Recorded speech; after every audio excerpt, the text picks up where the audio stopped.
Okay. I want to tell you that the mics are set, so they will, whoever speaks first gets the mic. That's how it's set, so on a panel, it makes it easier.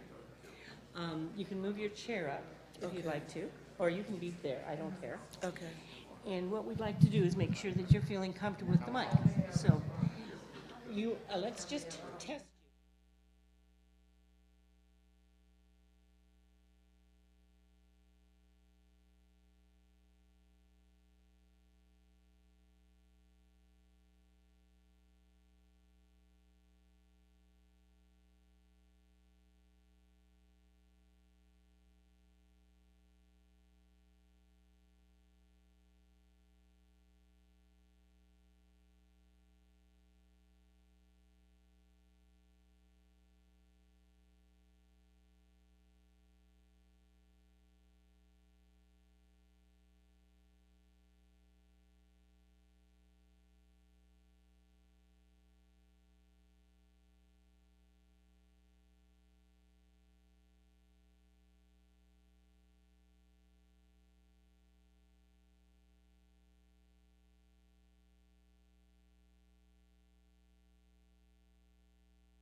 Miss Joseph? Miss Joseph?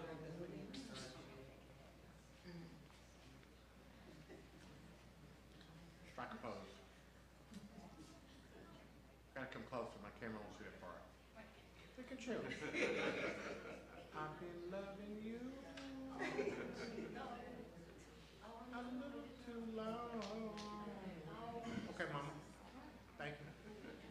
Both of your signs are gonna fall off. Huh? Both of your stickers are about to fall off. I don't need them.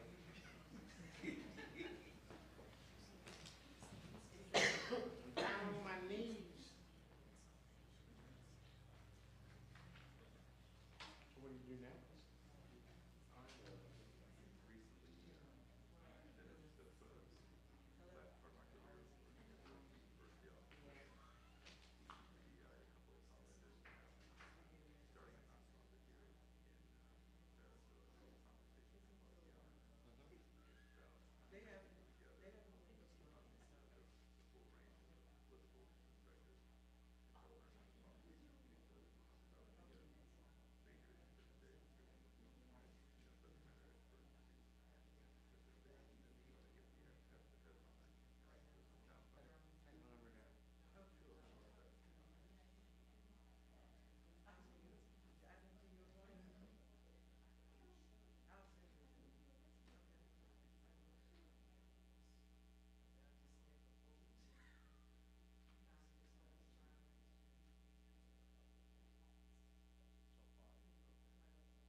they name Walk a Mile in My Shoes monument exhibit, a tribute to the lives stolen by police brutality, and a call to confront the system that allows these injustices to continue.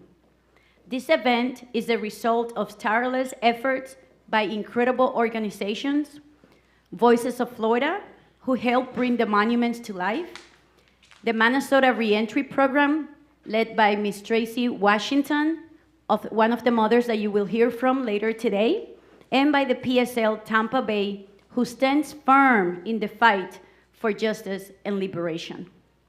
As a member of the PSL, we believe that only a united people's struggle can defeat fascism and dismantle the capitalist empire that wages war against the people of the world. Police brutality is not an isolated issue. It's about standing in solidarity with the Circle of Mothers, a network of families. Today, we'll be standing in solidarity with the Circle of Mothers, a network of families united by pain, trauma, and the pursuit for justice. We'll also hear from Selwyn Jones, whose nephew, George Floyd, became a symbol, if you remember back in 2020, of a global movement against systemic racism and police brutality. Finally, we will discuss actionable steps to dismantle the system that protects police who commit these crimes, qualified immunity, the Florida Bill of Rights, and more. Thank you for being here today.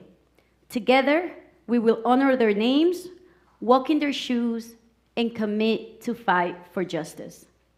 Let's go ahead and begin.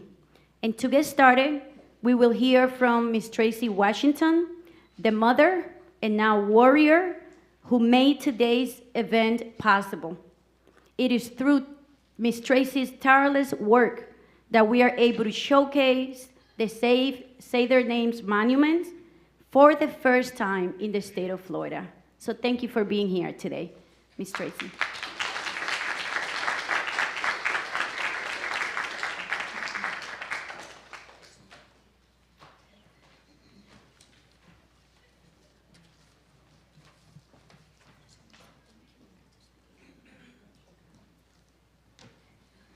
Good morning, everybody. Good morning. Good morning. I thank everybody for coming this morning to be the first to see the Say Their Name monuments, Walk a Mile in Our Shoes. This is not an easy journey. Being a mother and having to stand and be the voice of our children that were stolen from us so prematurely. So once again, I want to say thank you to everybody that came out today. I want to do a little housekeeping first. I want to recognize everybody that helped make this day possible. To PSL for working so tirelessly with the monuments, because I got sick along the way. I had some family emergencies along the way, but they really stood in the gap. I want everybody that made these monuments to please stand today.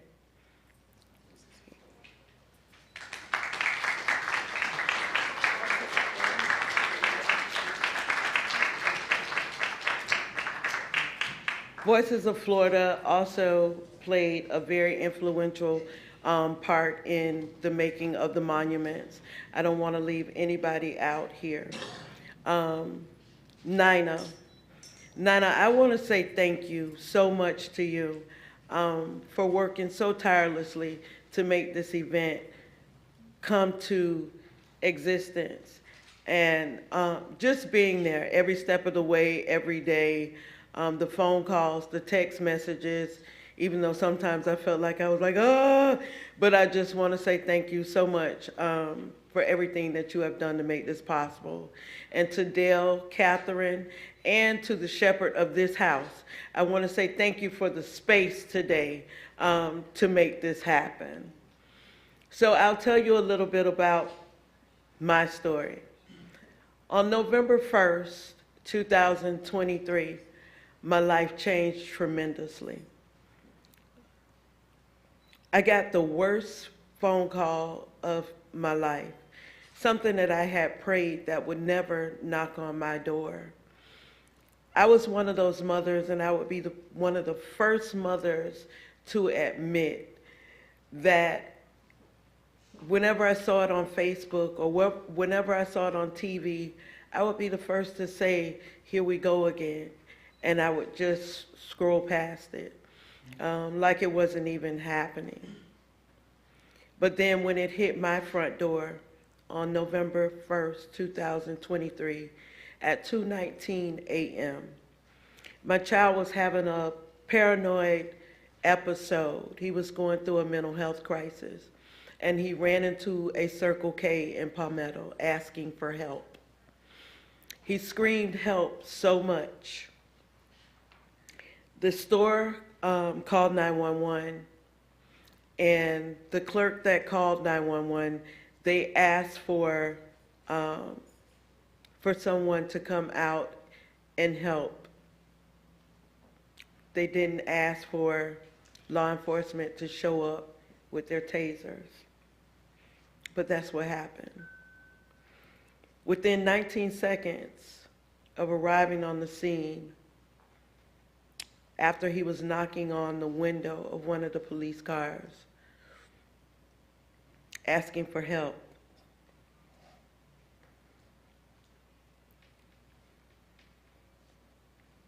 just give me a minute. Within 19 seconds, my child was tased until he went into cardiac arrest. And as he laid on the ground, no one even paid attention to the part that he wasn't responding anymore. He had been down for at least 8 minutes without breathing before EMS or law enforcement ever tried to give him aid. You see, narratives that they make for the media, we have to change those. And it starts today.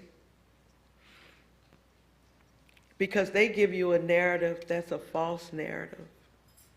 And then everybody looks at you like you're the enemy because you're calling the men in blue out that's supposed to be here to serve and protect us.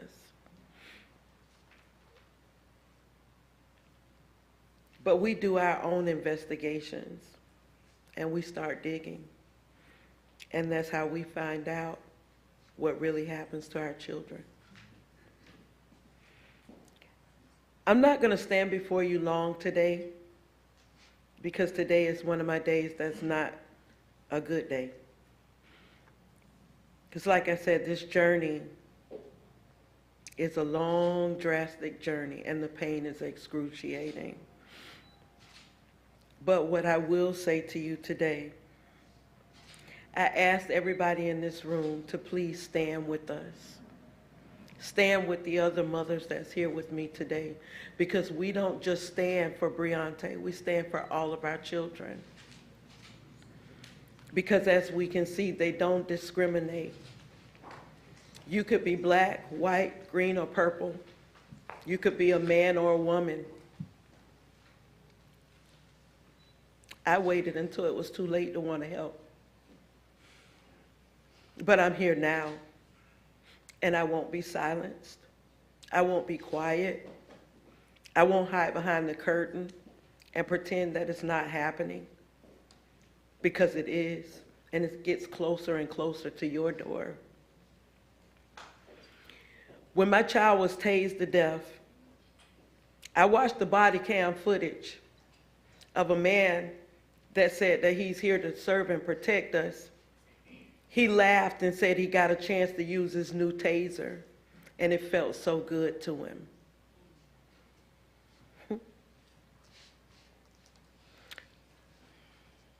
Don't let it happen to you. before you want to do something about it. That's all I have today. I have a lot more, but it would take days.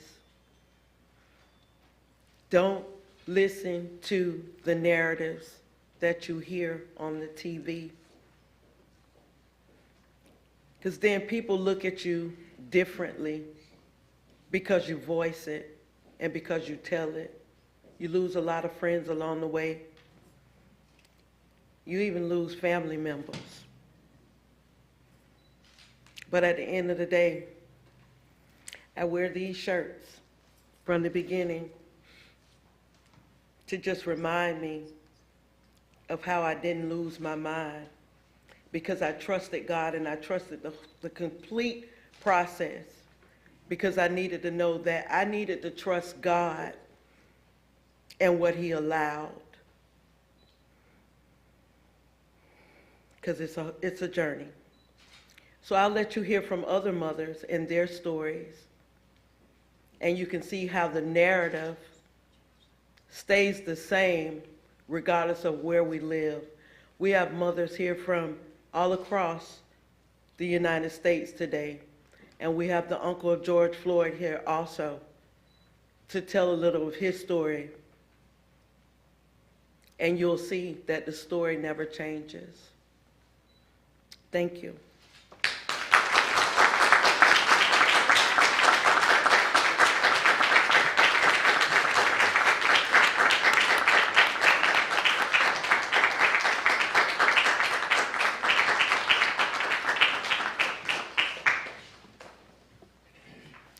Thank you, Ms. Tracy. And now we will hear from Comrade Ira Beeson, who prepared a special poem for us. Welcome.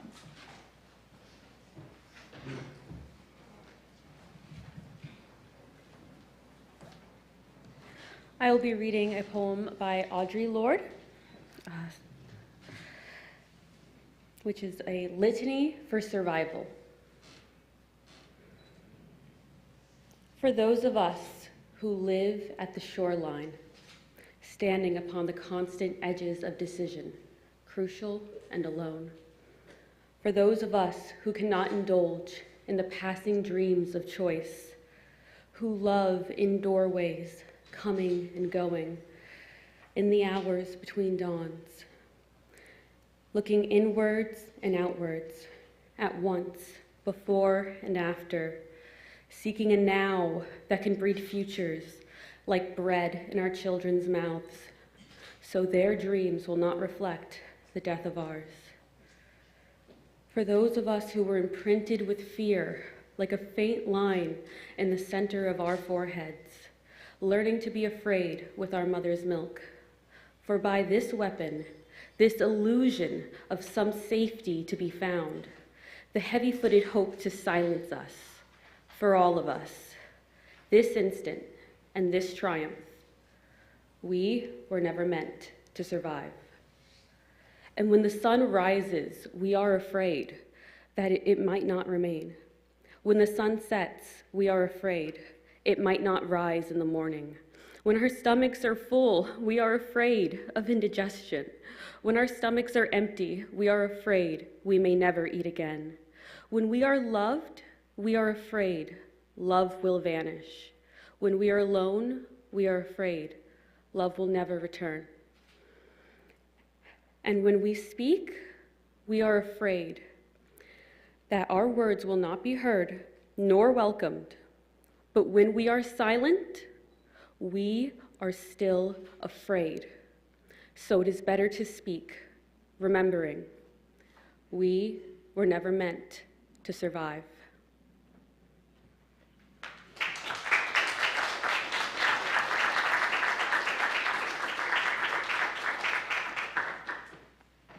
Thank you, Ira. Now we will hear from Comrade Ruth, who will speak about the role of the police in our communities, the institution of policing, and how they get away with murder.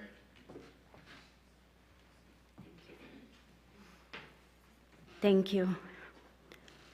Police killings of unarmed Black men, and now increasingly of women and children, is a plague this country is a plague in this country that has gone on for decades without accountability. The police and law enforcement agencies are the largest organized criminal organizations in the United States. They are free to disproportionately target, harass, surveil, arrest Black, Indigenous people of color. The rhetoric is that they are here to protect and serve, but in reality, they guard the oppression of marginalized, working class, and poor communities, and also serve as the personal security guards for the ruling class. You know, the millionaires and billionaires that run our country? This is the reason why if you steal from your employers $10, your employer can call the cops on you and get you arrested. But if your employer steals your entire paycheck and doesn't pay you overtime for years, you do not have that option. If you call the police, they will tell you to go to small claims court or pray and hope that you have a Department of Labor in your state. The police in the United States have free licenses to target, harass, kill, lynch, in broad daylight or not, cheat, impound your property, forfeit your money, and many more as they please. And this is not by accident.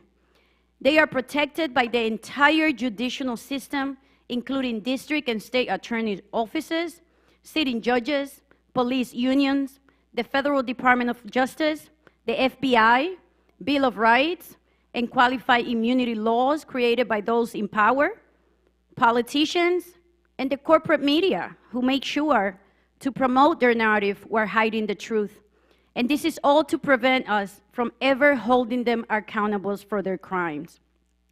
And this is true regardless of the amount of evidence that we can produce. You know, now we have access to a lot of video, photos, and it doesn't matter. It's almost impossible to hold them accountable. And if you happen to succeed in holding one of them accountable and they are sent to jail and punished, well, we always have state governors, right? And the President of the United States who can pardon whoever they want as they please. So as the result, this is not just the case of a few bad apples, but the result of an entire system waging war on Black America. Now let's think of mass incarceration, which has been on the increase for the last 3 to 4 decades by making profits, you know, for corporations and politicians who cage people for profit. And although Black people in the United States represent 13% of the general population, they are pursued, convicted, and even sent to death row disproportionately higher rate than anyone of other races. Black people are arrested at a rate 5 times that of their counterpart, and this is also not an accident. Black communities and other communities of color are disproportionately targeted by the police. And when it comes to mass incarceration, remember, people did not walk themselves into jail. Let me give you a perfect example. Right here in Sarasota, the city that we are in right now, just 10 years ago, 81% of police cameras were in Newtown, the historic Black community. That's one neighborhood out of 15 to 16 neighborhoods that are here in Sarasota. And this was found by the ACLU. They actually pulled the records and showed it. 81% of police cameras, let me mention that again, located in one neighborhood. So I was one of the lucky people that was able to join with other people and form an uprising to change that. And by the next year, 2016, we were able to bring that number down to 49%. But is that justice? It's still half the cameras. They are capturing everything that people do, but the crimes committed in the white communities, because the cameras are not located in their communities, they are not captured. So it's not that Black people commit more murders, it's that the Black communities surveil at a very disproportionate rate. Now that we know that information, we can start decolonizing our minds, recognizing and accepting, organizing, and fighting back against the murderers and brutal police force in our communities. And don't be discouraged by the numbers that I just mentioned. As I mentioned in the beginning, we believe that only a united struggle of the people can truly defeat fascism, white supremacy, and dismantle the entire empire, capitalist empire that wages war on people inside of the United States and all over the world. Later on in this program, we will discuss steps that we can take to fight back. Thank you.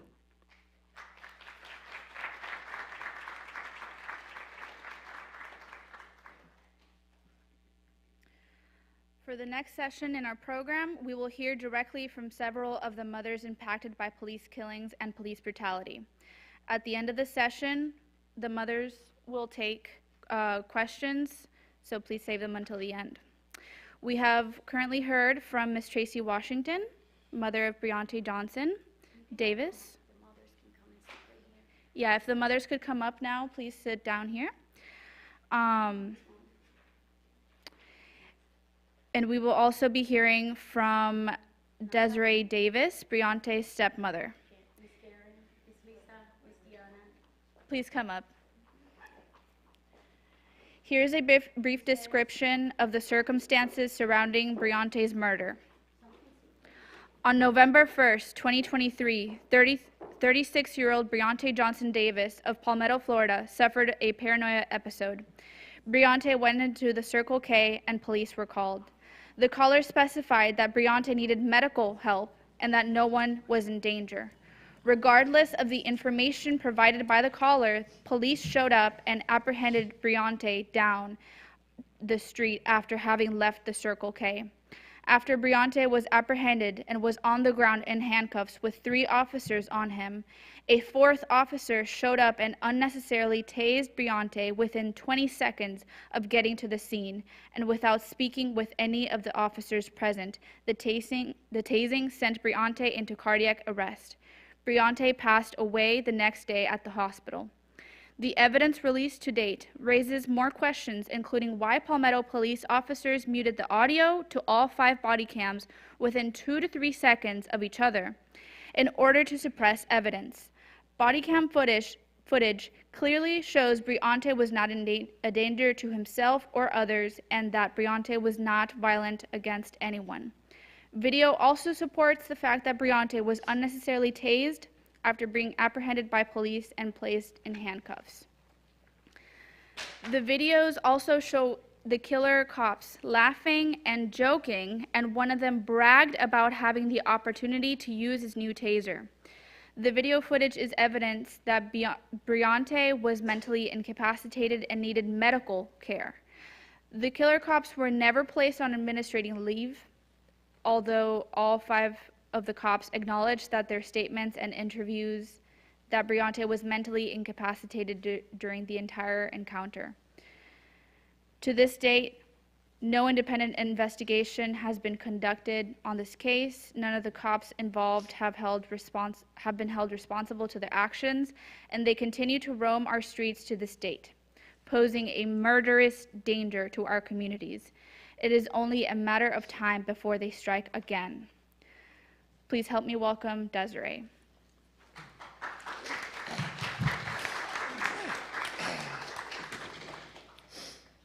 All right, before I read what I've written today, I'd first like to commend Tracy for your strength and your resilience in the fight for justice.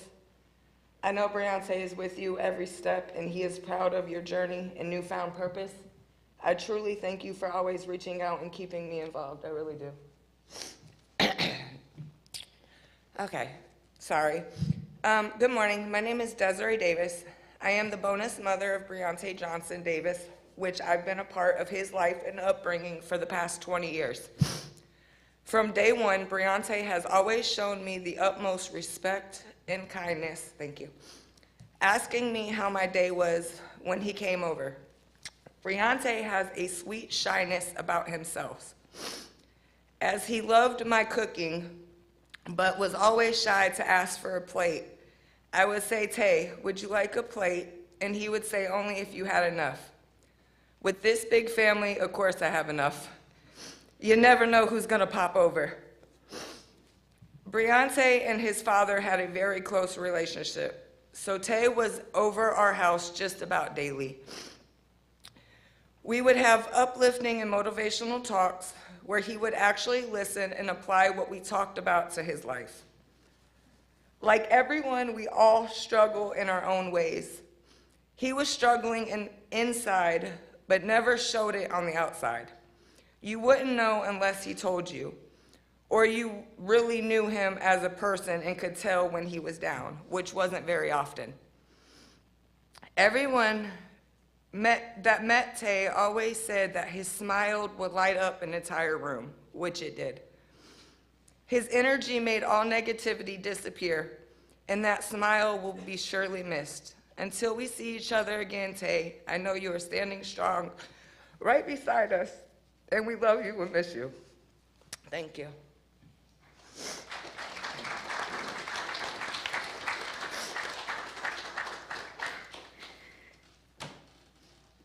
Thank you so much, Des, and long live Tay, like we say in the streets. Long live Tay. 1 second. All right. Now we will hear from Ms. Mona Harding. Ms. Mona, you can come right here, who is the mother of 31-year-old Ronald Green. Ronald Green was 49-year-old unarmed black man who died in May of 2019 after being arrested by state police following a chase. Body cam footage of the incident, which the state police withheld for 2 years, because remember, they have the help of district attorney's offices, showed the troopers beating, choking, stoning, dragging Green, who died while handcuffed and shackled on the side of the road. As in every case, the state police initially failed to investigate the incident, which only came to light when Green's family filed a wrongful death lawsuit in May of 2020 that spurred news reports. Did you know that troopers initially told Green's family that he died in a car crash? It was later found through an FBI order autopsy that this was not the case. Although all 5 police officers involved were indicted by a grand jury, they faced very little consequences despite the video footage that we have. The primary cop in Green's killing initially faced serious felony charges, and he's one of 5 officers. He faced 10 counts of malfeasance in office and 1 count of negligent homicide. However, he was eventually allowed to enter a no plea contest to 8 counts of battery, of simple batteries, which are misdemeanors. He was given a $1,000 fine and made to do 160 hours of community service. Green's case was not just a death, but a blatant cover-up of one of the most violent crimes I have seen. Despite video evidence and the falsified police reports, which contradicted the autopsy reports based on his injuries, just last month, the Department of Justice decided to allow the killers to go unpunished due to lack of evidence, and allow 5 officers to get away with murder. Now, Ms. Mona, I would like you to tell us a little bit about the fight for justice and how this has impacted your life.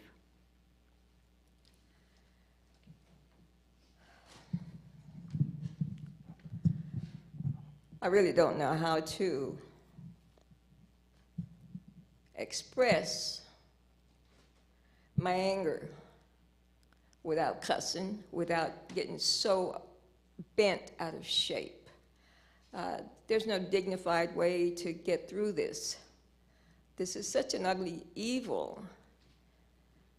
But because we're faced with this nasty, nasty reality, we cannot be still. We cannot be still.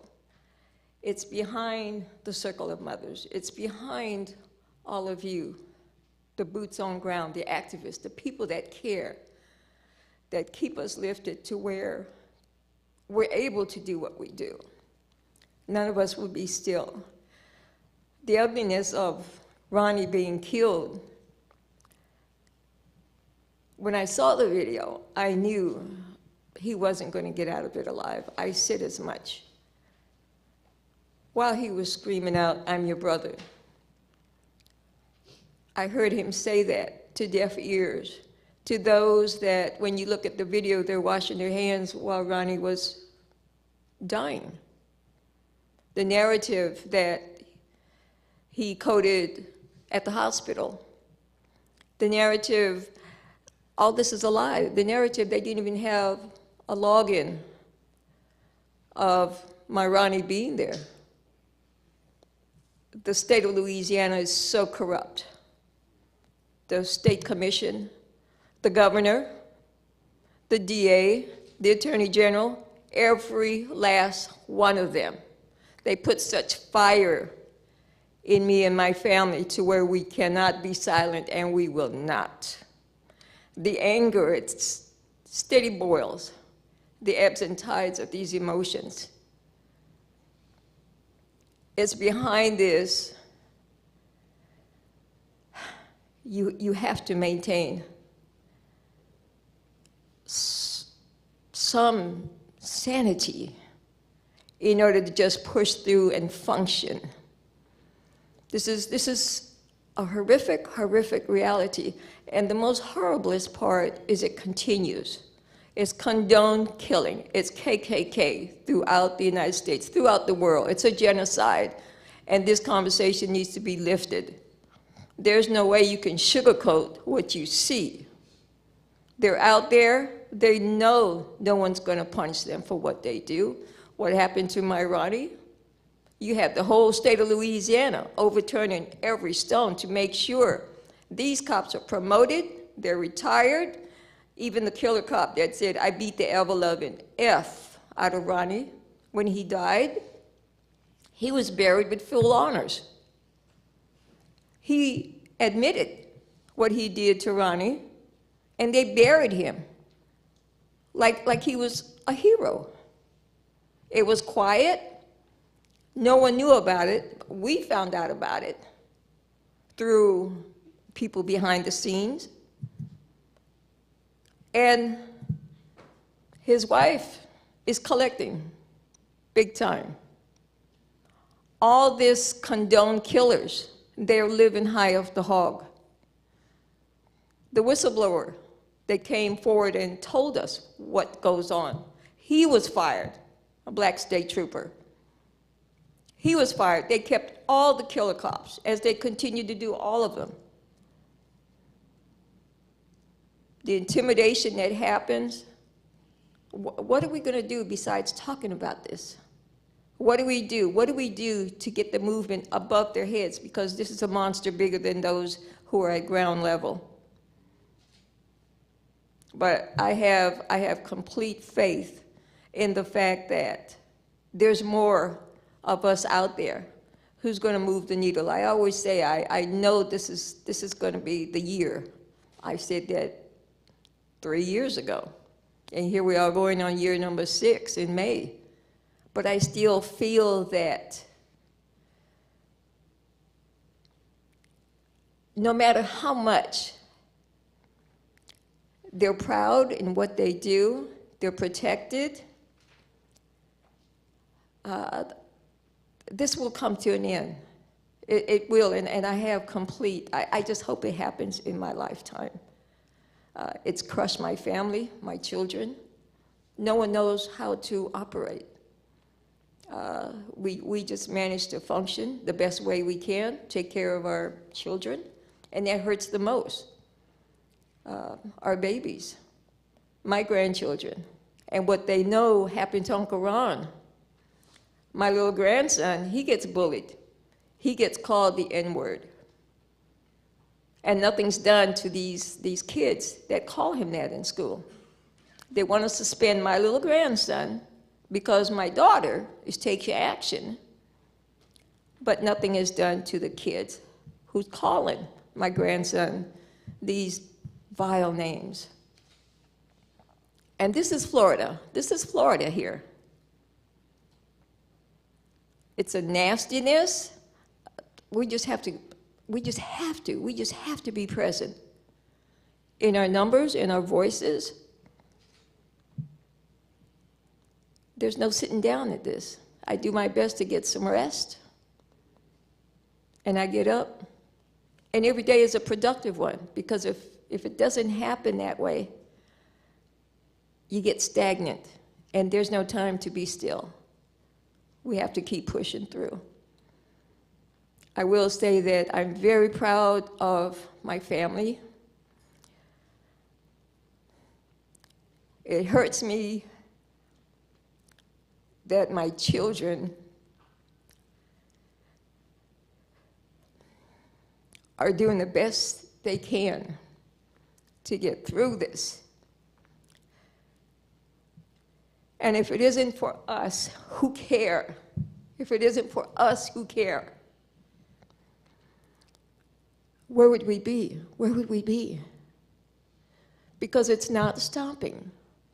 The killing continues. This genocide is real. It's out there. And I just ask y'all, please get out there and make more people listen, connect, and stand with us. Please stand with us. Our numbers aren't as small as it looks, because there's many, many of us, and we're mad as hell, and we're not going to be still. I just thank you all so very much. I'm honored to be here. I'm so proud of all our mothers. So for all the help that we have, our voices, I'm truly humbled. Thank you.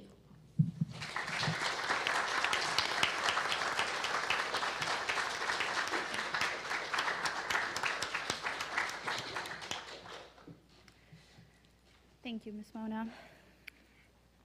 I will now be introducing Ms. Karen Wells, mother of Amir Locke. Let me tell you a brief description about Amir.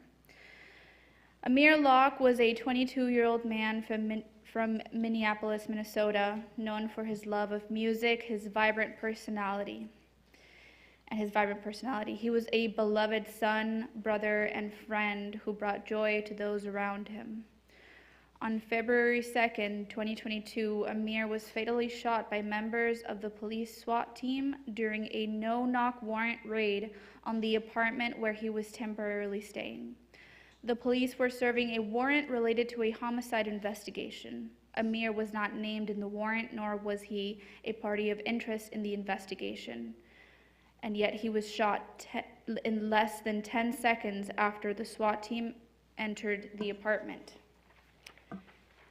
His death reignited national debates about the use of no-knock warrants and police accountability. We say his name to honor his life and demand justice for all. No criminal charges were ever filed against the officers who killed him. Please welcome Ms. Karen Wells.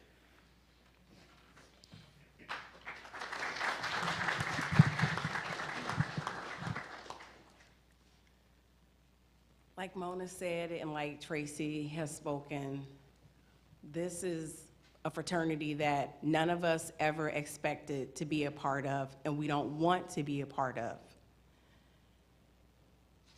Amir was a victim of a no-knock warrant, which was for search for property. They signed a no-knock warrant looking for not a person, not anybody that lived in that apartment where my son was visiting his cousin. They were looking for property. I want everybody to understand, a no-knock warrant, not looking for a person, but for property. Make it make sense. My son was asleep underneath a blanket. And the video that they put out to everybody to see shows my son with a gun, which was a licensed firearm that he was in possession of. He was underneath the blanket, still over his head, when the SWAT team came in and kicked the couch, one officer, twice, so hard that he almost knocked my son over from laying on the couch. They had plenty of time to de-escalate, but instead of they went from 0 all the way up to 10 automatically. He didn't identify himself. My son was still asleep.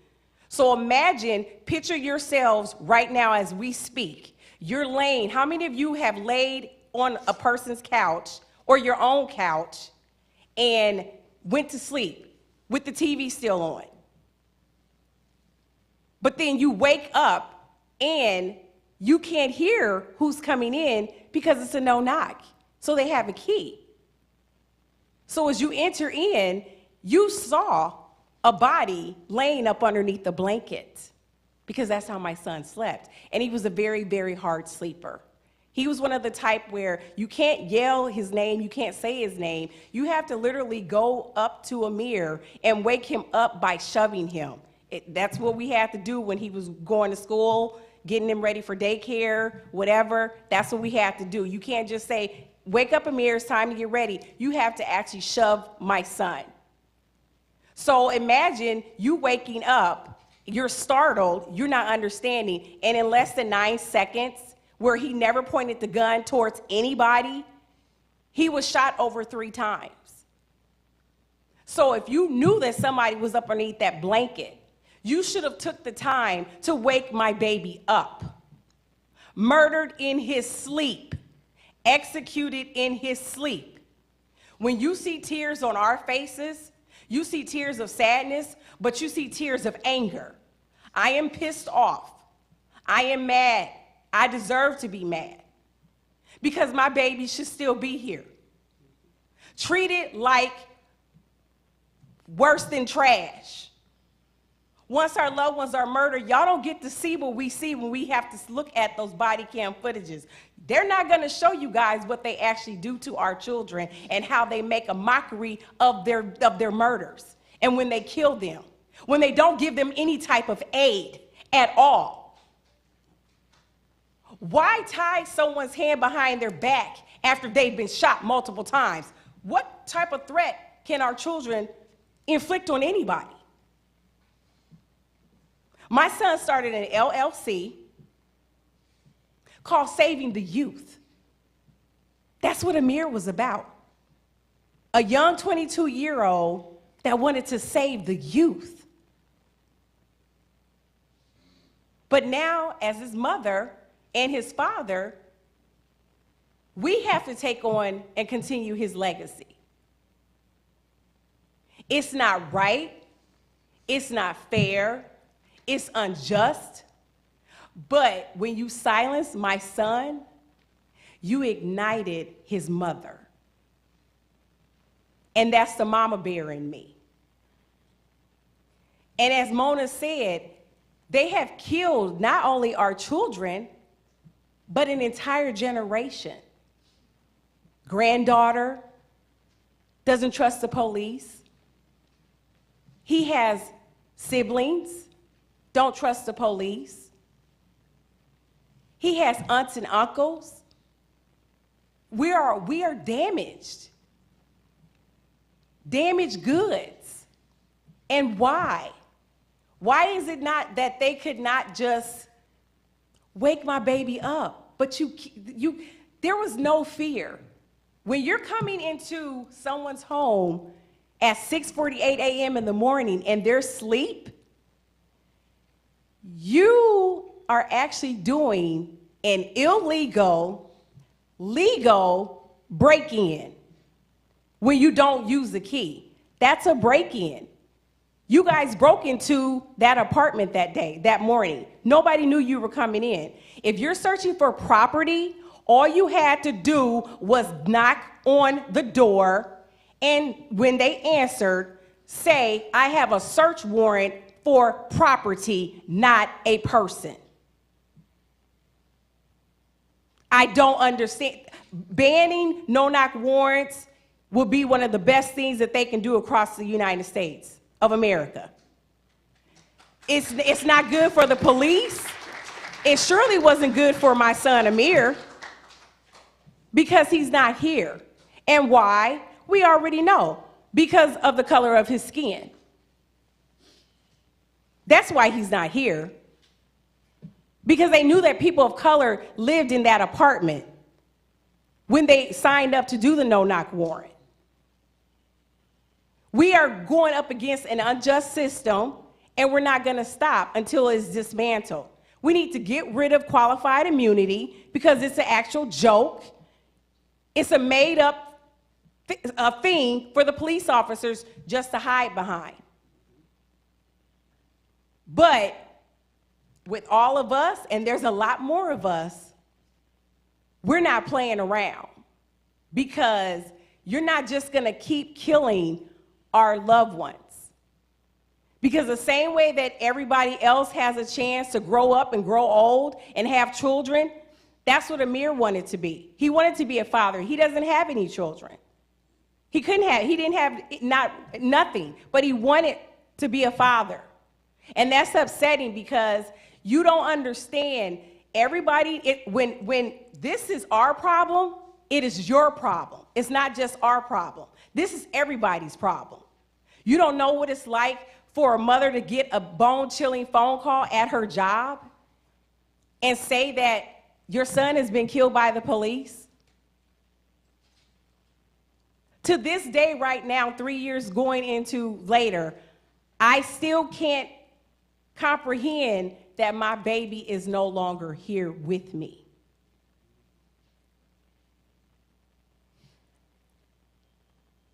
We can't sleep. We are dealing with trauma mixed with grief. This is not like a regular, I buried my mother, I buried my fathers. This is different. This is something that a psychiatrist can help us with. We are walking around with broken hearts that the best surgeon can't even repair. And that's not fair to us. But I'm going to make sure that because you silenced my baby's voice, I'm going to make sure that when my granddaughter, 20 years from now, she doesn't have to be in the streets talking about no justice, no peace. She is going to have peace as long as I'm here breathing on this side of earth. My granddaughter will not have to worry about qualified immunity ever. It will no longer exist. And I mean that. I stand 10 toes down on what I'm saying. I am angry.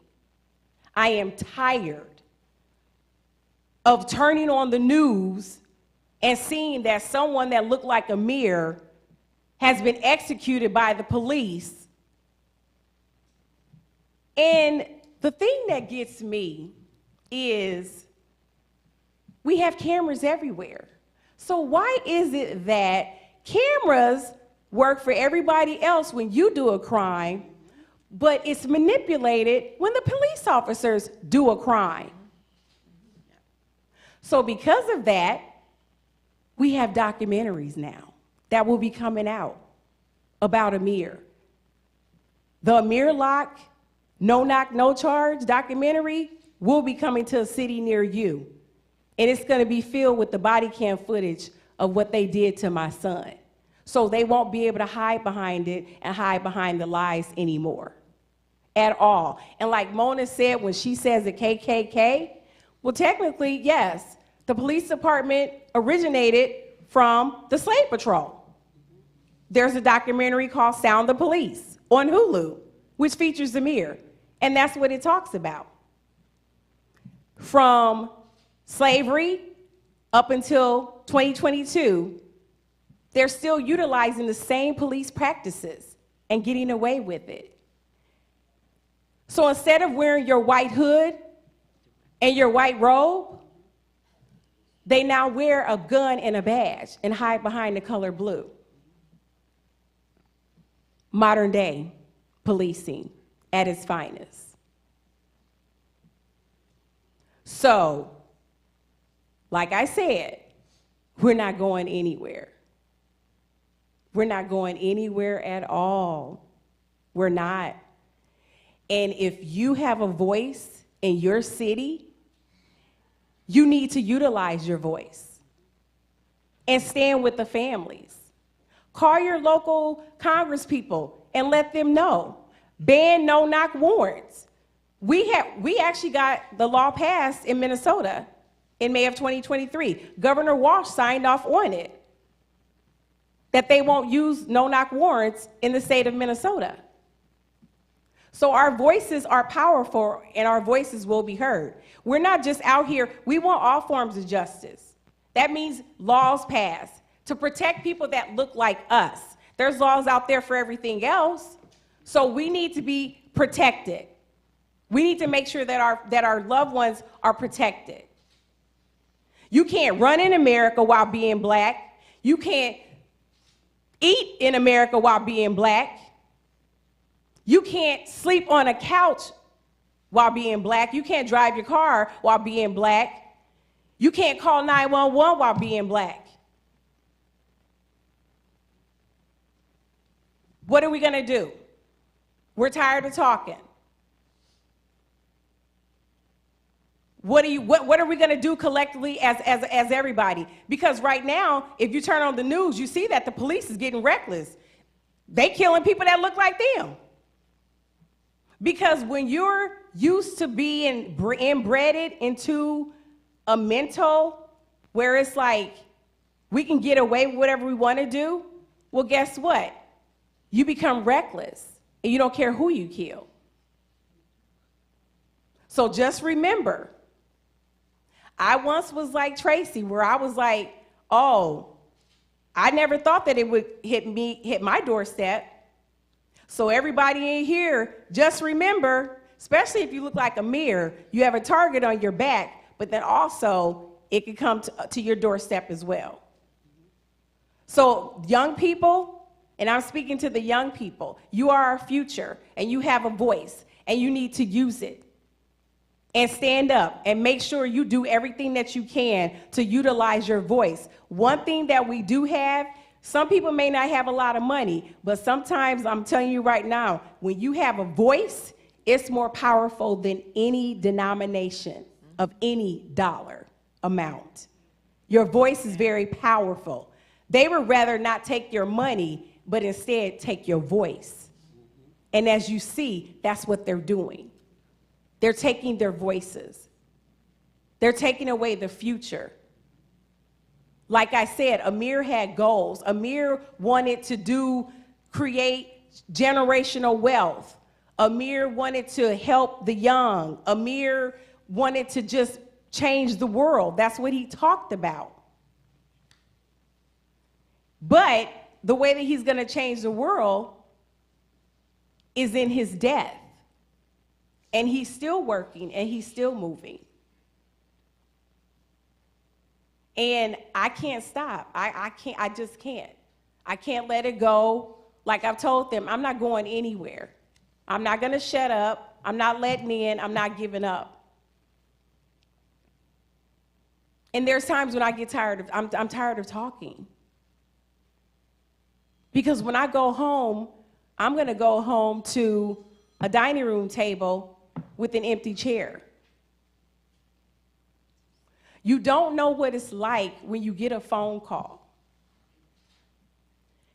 And we have to be boots on the ground every day. I've been boots on the ground since I got the fatal phone call about my baby. I have been nonstop.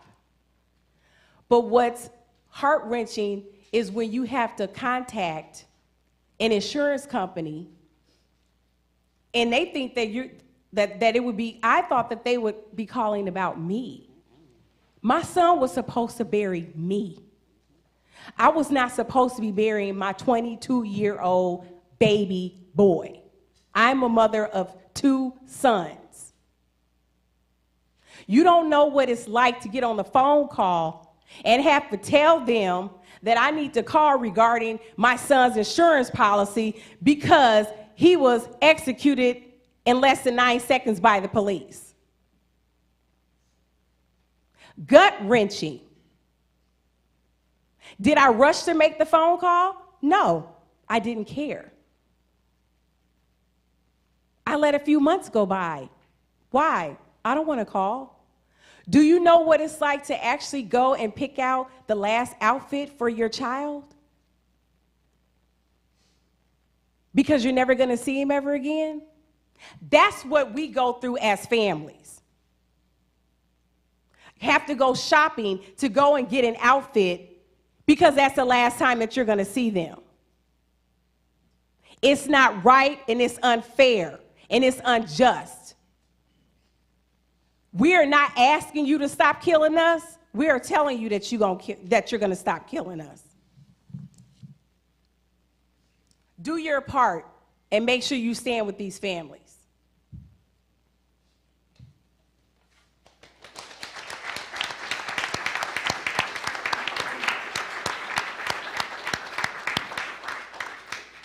Thank you, Ms. Karen, and we vowed to stand with you too, all the way. Not just with you, but with all the families that are impacted. Now we will briefly hear, as we move towards the end of the program, from Lisa Keys, who is the mother of Brandon, Dale, Sean Keys. If the mothers that are remaining could come up. And then Deanna. When I looked up Brandon, I remember I received a picture that Miss Lisa sent, and I just started crying because he looked just like my son. He has the long hair, the not fully developed mustache, little mustache of young men, and that was very heartbreaking. Brandon Deshaun Keys was a 29-year-old man known for his vibrant personality and the love for his community.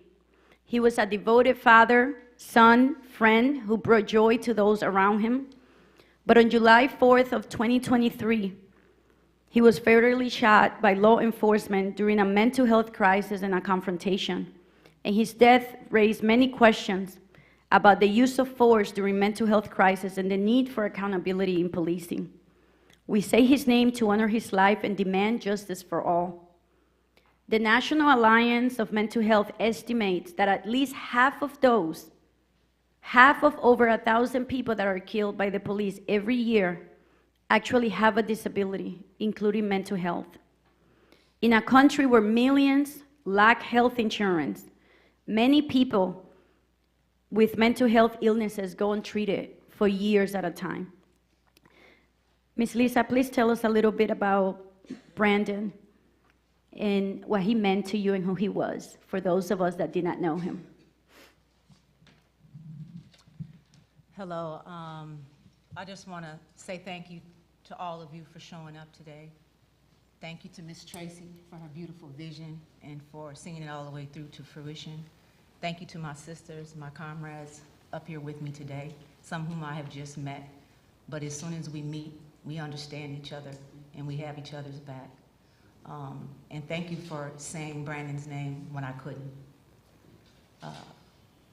Brandon was 24 years old. He is my youngest child of 4. And he was a very loving person and an amazing father. Brandon was experiencing a mental health crisis that was flared. He was battling with addiction and not being able to see his child.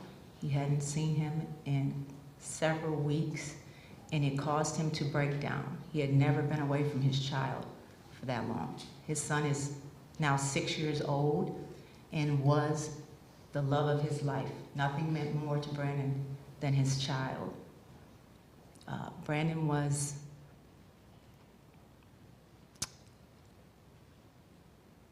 a call was made. One officer accepted the call, showed up by himself, got out of his car. Brandon was standing outside of his child's mother's car, talking to her with his hands to his side. And within less than 15 seconds, the officer began shooting at him, and he retreated to behind his car. Allegedly, Brandon did fire back at this officer, And I say allegedly because one thing that people don't realize is, as Ms. Mona talked about briefly, the narrative that is created matches the evidence that's provided. In the state of Minnesota, we have an organization called the Bureau of Criminal Apprehension. So they come in when anyone is shot by the police to investigate the police, but they are the police. And so oftentimes, there's no transparency. So while we do have some evidence after fighting for it diligently all of 2024, because Brandon was killed December 7th of 2023.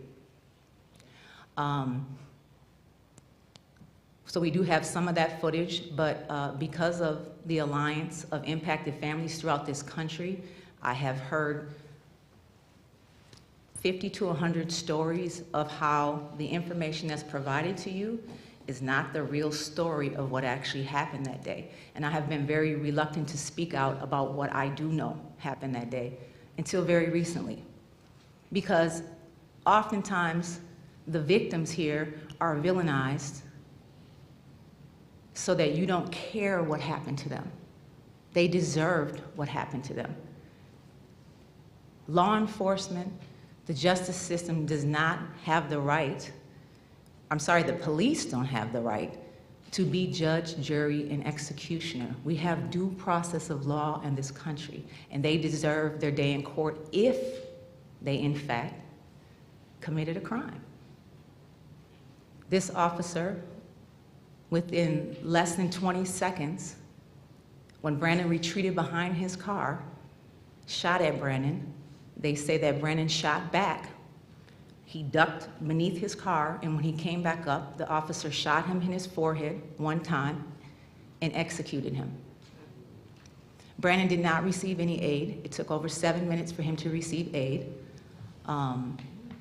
The officer who says he was shot by Brandon while he hobbled and did not give Brandon aid, he did manage to roll Brandon on his stomach and cuff him with a bullet wound to his head, and then put his knee on his back with a similar gesture to what happened to George Floyd in the same state, just across the river.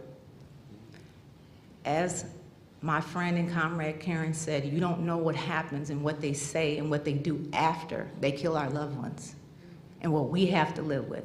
What is public information that you can go to Google and pull up what happened to your loved one. His son, who shares his name, is going to see that one day, of the inhumanity of how this happened. And it shouldn't happen that way. There's also what happens afterwards. In my son's case, what was done is called a load and go, right? Minnesota has had a lot of attention for this subject. And so instead of having to see my child on the ground, like a lot of these mothers here have had to, nobody wants to deal with that either.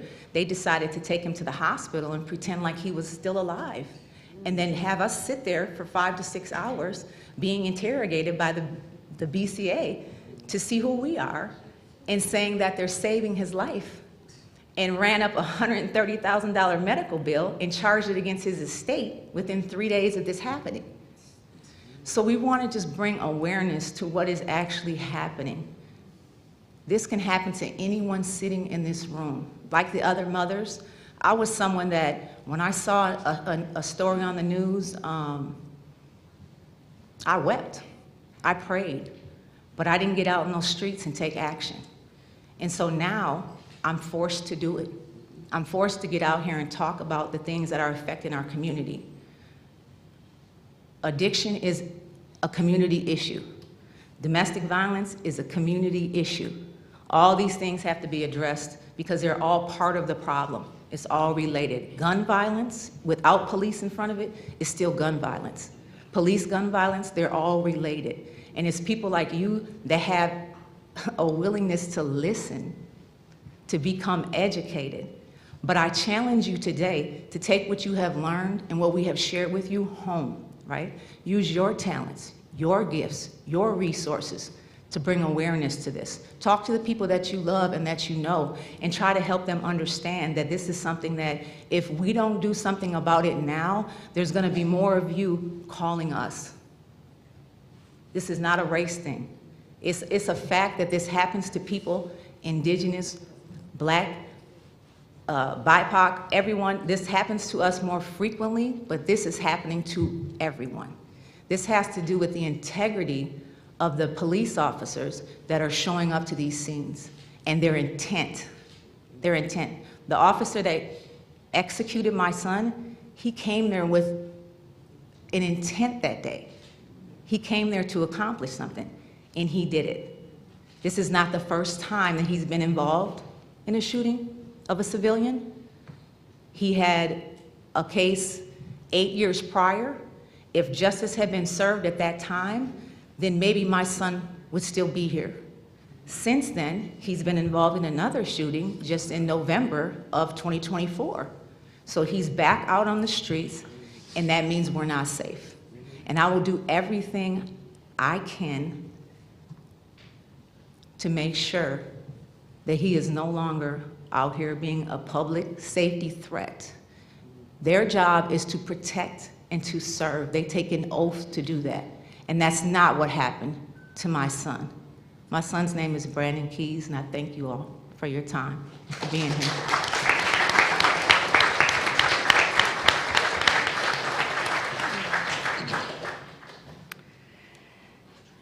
I will now be introducing Miss Natasha Clemens, mother of 26-year-old Rodney Mitchell, a tragedy that took place right here in the heart of Sarasota. Rodney Mitchell, who was born and raised here in Palmetto, Florida. He was an exemplary son, an outstanding athlete, and a college graduate. He accomplished all of this while being an exceptional and proud father to his son, Channing. After being the first All-American pick in years, Mitchell graduated from the Eastern New Mexico University on an athletic scholarship and returned to Manatee County to raise his son and pursue his teaching career. In 2012, Rodney Mitchell was pulled over in Newtown by Sarasota Sheriff's Deputy Adam Shaw for an alleged seatbelt violation. Newtown is a predominantly Black community where racist police harassment is a commonplace. A second deputy arrived at the scene as backup and parked his cruiser in front of Mitchell's vehicle. Within seconds, both deputies fired into the vehicle. Rodney's 16-year-old cousin was in the passenger seat. The deputies fatally wounded Rodney Mitchell. Reports revealed that Mitchell was unarmed and wearing his seatbelt. The deputies were cleared of any wrongdoing by their own agency, claiming that Rodney drove at one of the deputies. However, forensic evidence from the vehicle's tires show that the excuse was fabricated. Mitchell was only 23 years old at the time of his murder. Please welcome Ms. Natasha Clemens.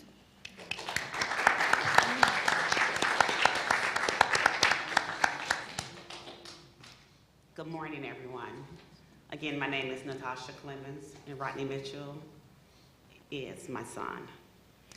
However, he was murdered by two Sarasota Sheriff deputies, Adam Shaw,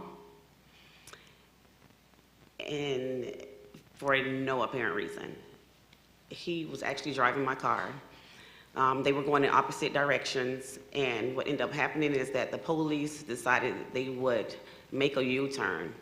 Now, mind you, I actually found out that it was the Sarasota Police Department and the Sheriff Department. They decided to go into the Newtown community and perform the Amistad.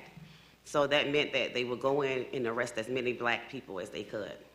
So what happened was that the Sheriff Department decided they would initiate it first, get a head start. So my son was the first victim who they actually, pulled over. Once they pulled him over, they got behind him, they pulled him over. When they pulled him over, one cop was in the back, and then the other police officer was in the front.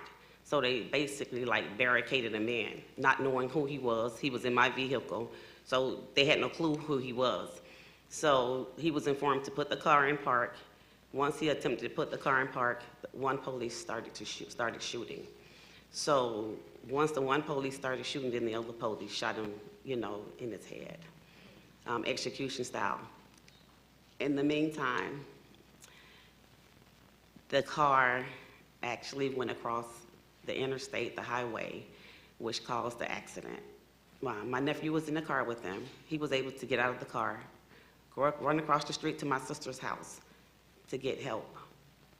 Now, mind you, just like Ruth stated, this is Newtown.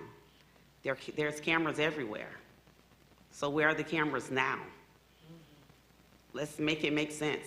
If there's cameras everywhere and they're able to utilize these cameras for their own good when they need it to, make our children out of criminals, where are the cameras when we need them? So what I ended up doing is that I wanted to know what happened, what really happened, because again, they don't tell the story how it is. I wanted to know what really happened, so I worked countless hours,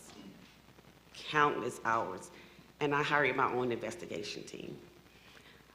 So we found out that basically, again, as I stated initially, my son was driving down the street. The police officers decided that they would make a U-turn, come behind my son, pull him over, and then just say that the reason why they were pulling him over because of a seatbelt.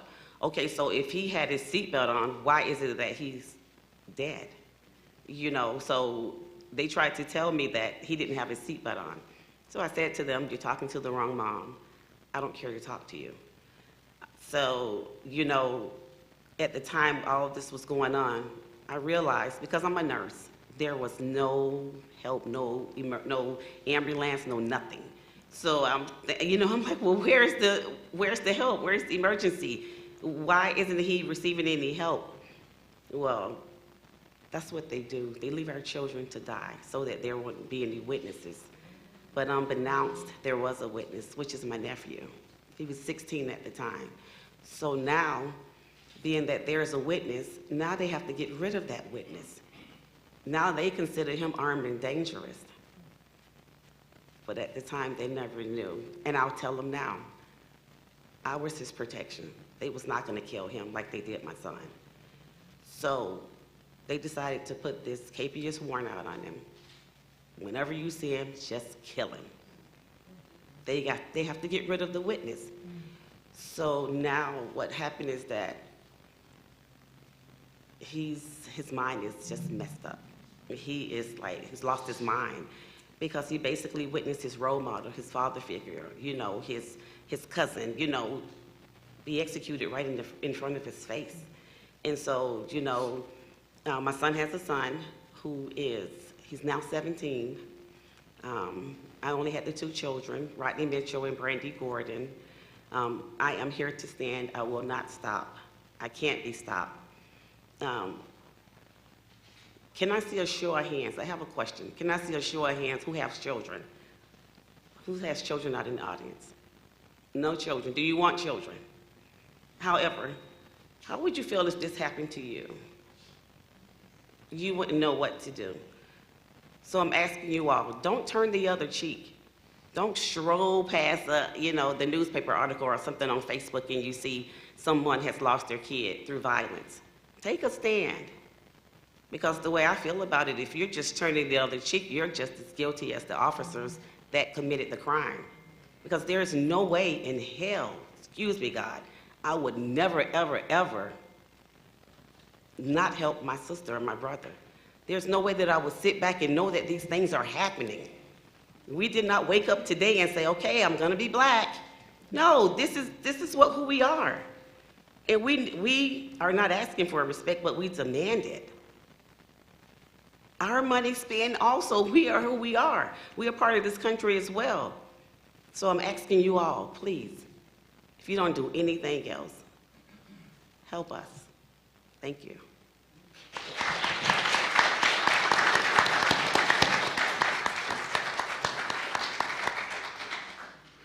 Thank you so much, Natasha. Rodney is one of the cases that's very close to my heart because I got to work on that case too. along with the one for Deanna. Deanna is our last mother. So hang in there. We are getting close to the end of our program, and we do have lunch, and we also have the Say Their Name monuments that you'll get a chance to walk through and reflect in a little bit. So we'll hear from Deanna Joseph, who's the mother of 14-year-old Andrew Joseph III. Another local tragedy that happened right here at the state ground in Tampa, Florida. This is one of those examples of the many ways in which the police kills, because this is not one where he got pulled over or anything like that. I will let Deanna share a little bit more, but in a nutshell, 14-year-old honor student and student of a Catholic school and standout player for the Brandon Ravens youth football team went to the state fair with his friends on February 7th of 2014. A commotion erupted at the fair. Hillsborough County deputies racially profiled Andrew and several of his friends, illegally detained him, and strip searched him, looking for gang tattoos on a 14-year-old. Andrew was roughly detained, transported to a location outside the fair, and abandoned in the middle of nowhere by the I-4 interstate. Without notifying his parents, deputies ejected Andrew from the state fair at night, again on the side of the highway. Soon after that, he was struck by a drunk driver and killed. Officers let the driver, who was a young white person with a history of reckless driving, leave. They allow him to leave with Andrew's remains still on the hood of his car. Immediately after Andrew's death, the Hillsborough Sheriff Department blamed Andrew for his own death and absolved the officers of any wrongdoing. Now we will hear directly from Deanna Joseph, his mother, about their long, long quest for justice. Please welcome Ms. Deanna.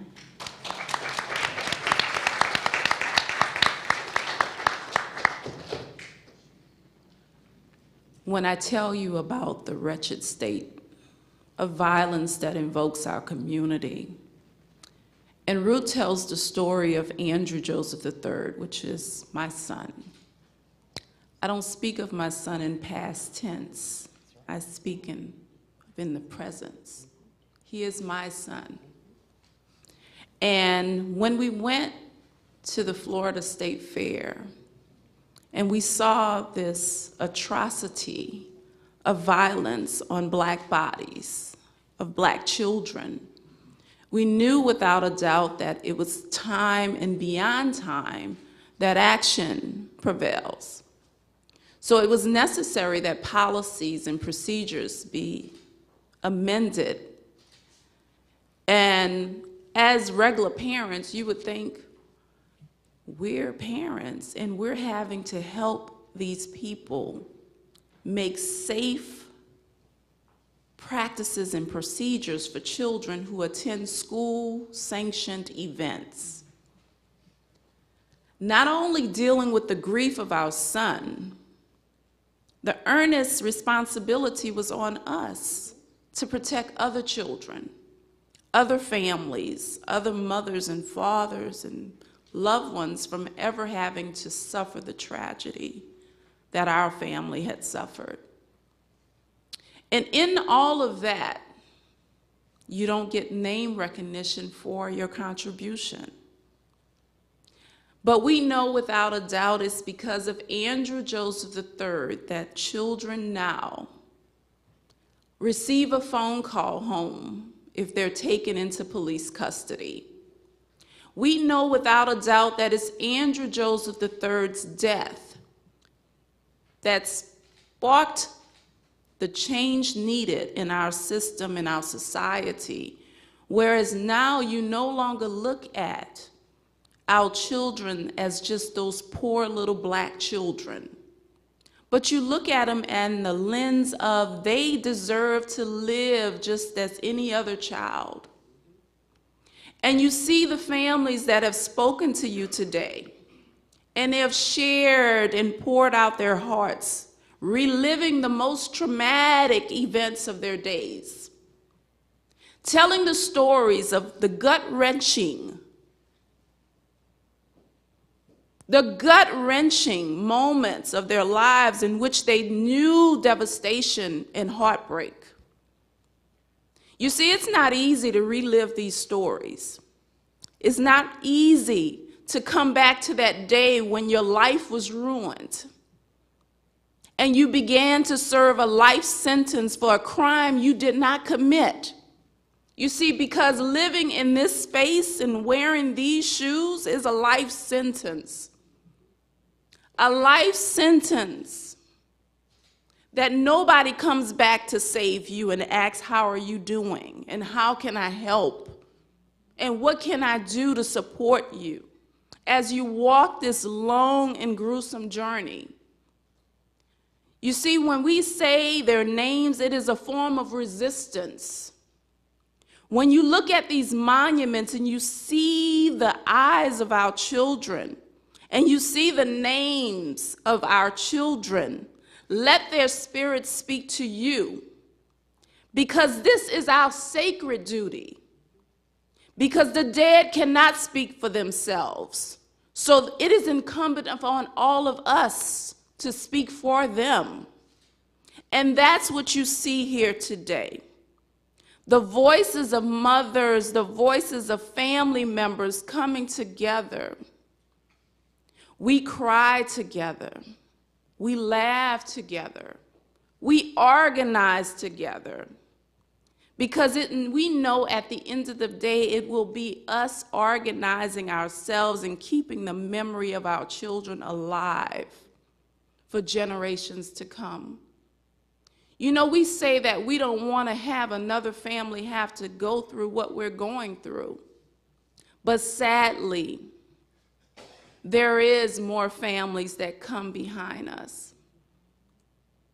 There is more families that have to call upon us for support as survivors. There is other families who come to us and say, how can I live through this heartbreak and pain? And all you have to say is, you have to just keep waking up. Keep waking up every day and asking for the Spirit to guide you, to order your steps, and to find what mission and what assignment has been chosen for you. Because we have to say without a doubt, we are the ones who have been chosen for this change. I can't see a God being that brutal, whereas he would give us something so painful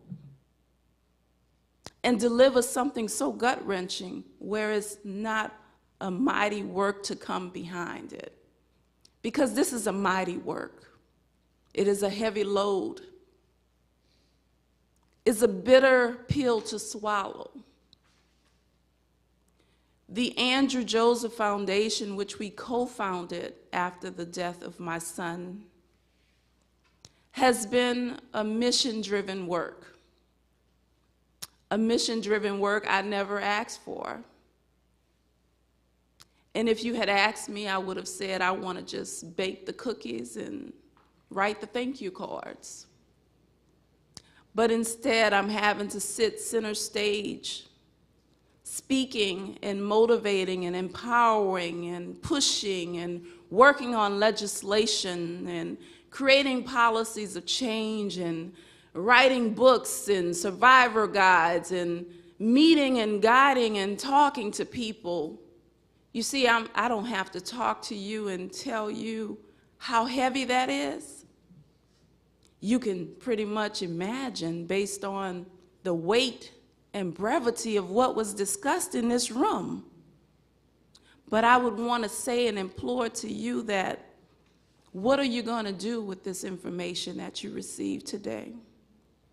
How are you going to be the foot soldier for justice and accountability? Because justice for our children can never be, because that would mean they would still be alive. That's what justice would look like for our families. There'll be a warm body, which would look like our children, being in our homes sharing the holidays with us.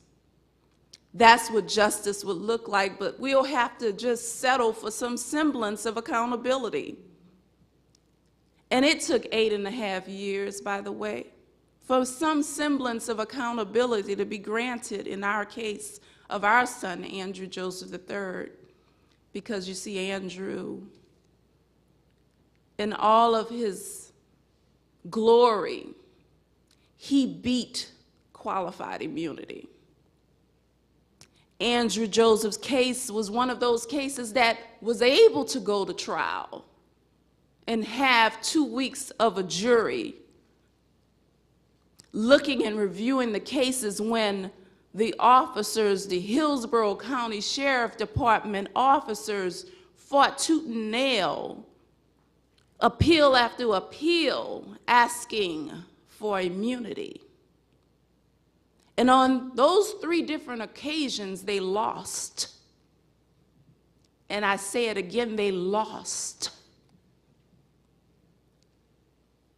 Because we stand on what's right, and we stand on what is true. And the true facts of the case was never delivered to the public. Andrew was never a part of any mayhem at the fair. He was never wilding at the fair. It was none of those things that was relevant to my son's case. When you saw children running at the fair, that wasn't my son.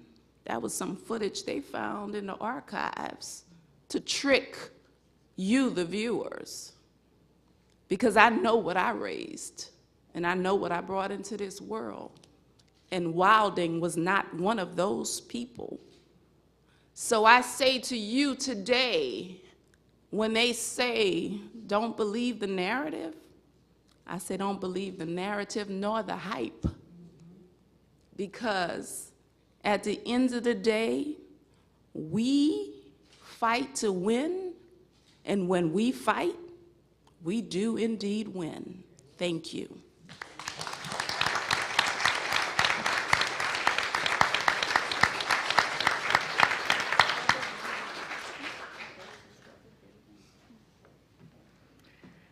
Thank you to all the mothers for sharing your stories. Now, if the audience has any questions, there are mics on the aisles here. If you could please come up and state your questions. And if there are no questions, we can move forward. I'll give you a few seconds to think about it. I just have a comment, but you can hear me right here. Okay, go ahead. I admire every one of you all up there fighting for justice for your son. Now, I do know Tracy, I know met Deanna, and I definitely know Latasha. And I did march with her, with Riley, because Riley was a student at Bayshore High School.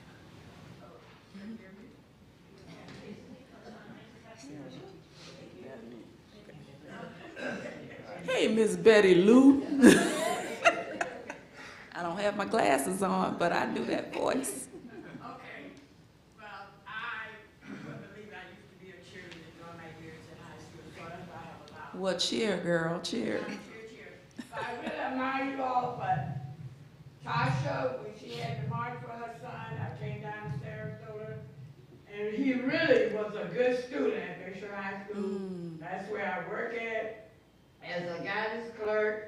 He was always manable, and it really made me mad because he had just graduated from college, and this happened to him. And yes, the marches she had, I was involved in it. Tracy had, I was involved in it. Deanna, I never did come, but I met you through Tracy, but you have a march, I'm a march. But I'm a person like this. Don't judge me by the color of my skin. Judge me by my character. Just because my skin is darker than yours, you don't have no right to do what you do. And that goes for everybody. You know, I'm not a person to discriminate anything. Now, I do know George Floyd, brother is here, uncle is here. Now, when that happened, Tracy and I really got upset. Now, I say some nasty stuff on Facebook towards them. I thought I was going to get in Facebook jail but I guess I didn't because I had worded my right. I don't go for any officer to do what they did to him. And I really was upset, really was. And I was upset about the other side. I didn't know her then. You at the fairground, you get kicked out, you're supposed to call the parent. But she did make that known, they do it now. And for Tracy, hey, we just like family. I'm sitting right here by her mother. We just like family. And Briante, you know, he was fun and everything to be around. But what they did, they should have did a phone call. They had his information. Tracy lived right down from 7-Eleven. I called his father. What they did to him was wrong. And yes, I've got kicked out of the meeting at City Hall or go outside when I tell them off. But I'm just saying, I'm glad you all fighting, and I will stay in y'all corner to fight, even the one from Louisville, Minneapolis, and I know Hoggy White right there and everything. Y'all did a really wonderful job. So I had to tell you, continue to fight for justice. And thank you. I just want to leave this too. There is no perfect victim. There is no perfect victim. Andrew did not have to be an honor roll student to live. Okay? He could have been Satan himself, and he still did not deserve to be treated the way he was treated, and he did not deserve to be dead. So I want our community to keep that in your mind. We shouldn't have to give those descriptors for a person for you to feel their stories or to feel the impact that they deserve to be here. Because no one is perfect. No one is perfect. And I shouldn't have to say my son was an honor roll student for you to feel as though there was some value to his life. Thank you.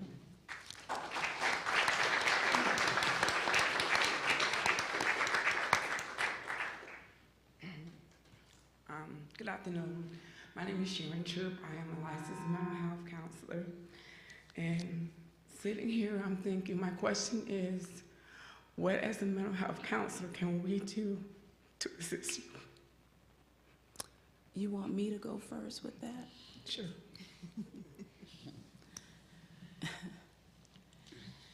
I need you to get all your mental health people to create supports for us as a trauma center response. We have a trauma center in Tampa, Florida. And my work, because I am a social worker by profession, I would like therapy to be provided to our survivors. Most of our survivors don't have insurance.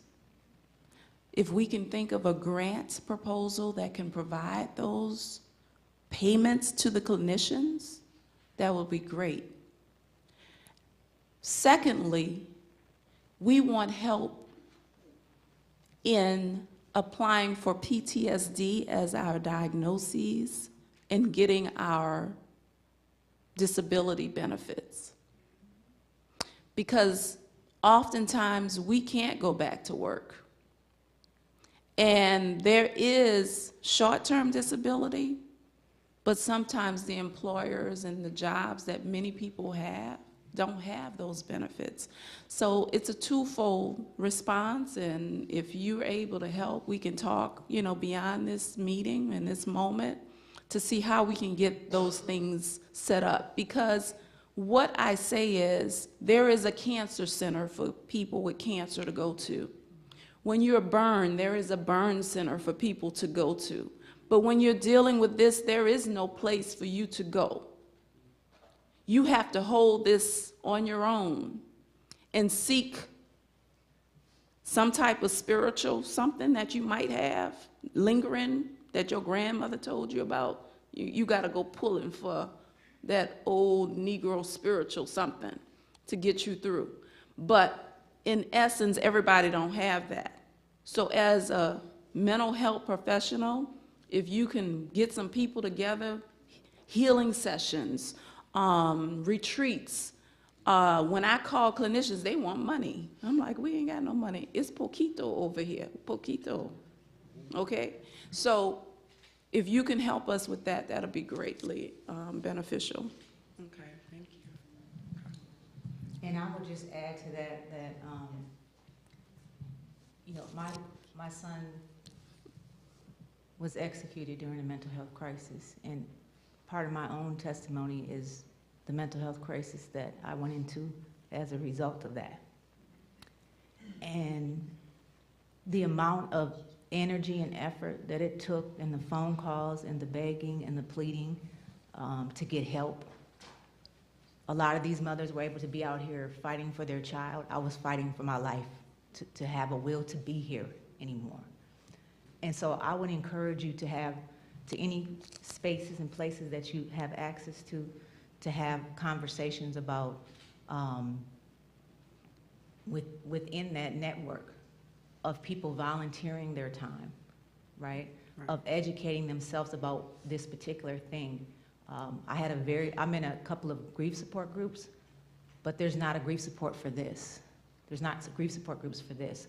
I have to join groups of mothers of police or gun violence, which is similar. They're related, but it's not the same. We deserve to have a space because the last I checked a few days ago, I believe the number is about 140 people have been killed by police officers so far this year. There hasn't been one day this year where someone hasn't died at the hands of police in this country. In 2024, there were over 1,400 individuals, and the numbers are climbing, they're growing, and the problem is escalating. So, same thing we're doing here today, awareness, have those conversations, and appeal to people to care about this issue that affects us all. Absolutely. Right. And we're working with Congresswoman Ayanna Pressley on a bill on the federal level, because when you look at systems like this and having to go to your oppressor for help, it's traumatizing in itself. The very people that killed our children, the governmental entities that killed our children, us having to go to them and say, can you now help me? You know, so that needs to come from a private entity, a private sector. We should not have to go to government-led organizations, victim assistance, and those type of things for help, when that is the very system that created the harm in the first place. Thank you. Okay. I would like you to not leave. We did have time built into this schedule so that you can connect with the mothers. So during our solidarity lunch that will follow right after this, you do have the opportunity to speak with them, and we'll definitely like you to connect and exchange contact information. So please stick around. Okay. Thank you. Yes. Hi, my name is Pat Abbott, and I've been a survivor since 1991, and I've sat in your seat before, so I understand a lot. It's been a while since I spoke, so I apologize for being a little shaky. We listen, we do not judge. I come down here from Massachusetts, and when I was going through my experience, the district attorney's office referred me to the victim's advocate, who provided for myself and my brother and many others for the rest of my life, free counseling. And so I participated in that, and when I was in the midst of all of this counseling, which I called my murder meetings, that I had one-on-one when I needed it, and I had group therapy, which was unbelievable. I asked them, who pays for this? How can you tell me I have this for the rest of my life? And they said that Massachusetts takes all the money that they collect from court fees, and all those fines that you hear about, I gotta pay $10,000, or all those numbers, where does that money go? So I found that money went to a place that, and it wasn't I didn't have to go to a professional office. There was a local group that provided in the next town over from me. When I came down to Florida and I saw in Bradenton, there was a sign on a house that said, you know, justice for my daughter. I don't remember it was, and I started to look around to see where are these services that I benefited from. And I went the mile. I went to the police departments. I went and asked, where do the survivors get any support? And the answer I found was no. So I'm surprised to even hear about the trauma center in Tampa.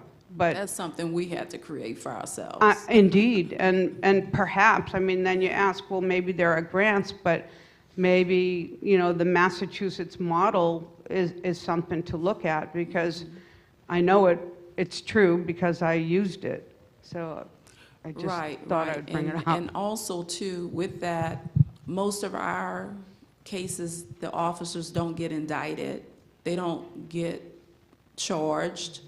So victim assistance for us is different when it's police, because you have to have at least had the officer stand trial, go to jail, and then the family is awarded victim assistance. But other than that, when it's just a civil type of litigation, it doesn't apply. Right, because what they do is that they, you know, they say that the individual caused that death, so they're not going to help the families. So that way they don't have to help the family, you know. So we must take a stand for what's right, because if it's not right, it's wrong. And I would include the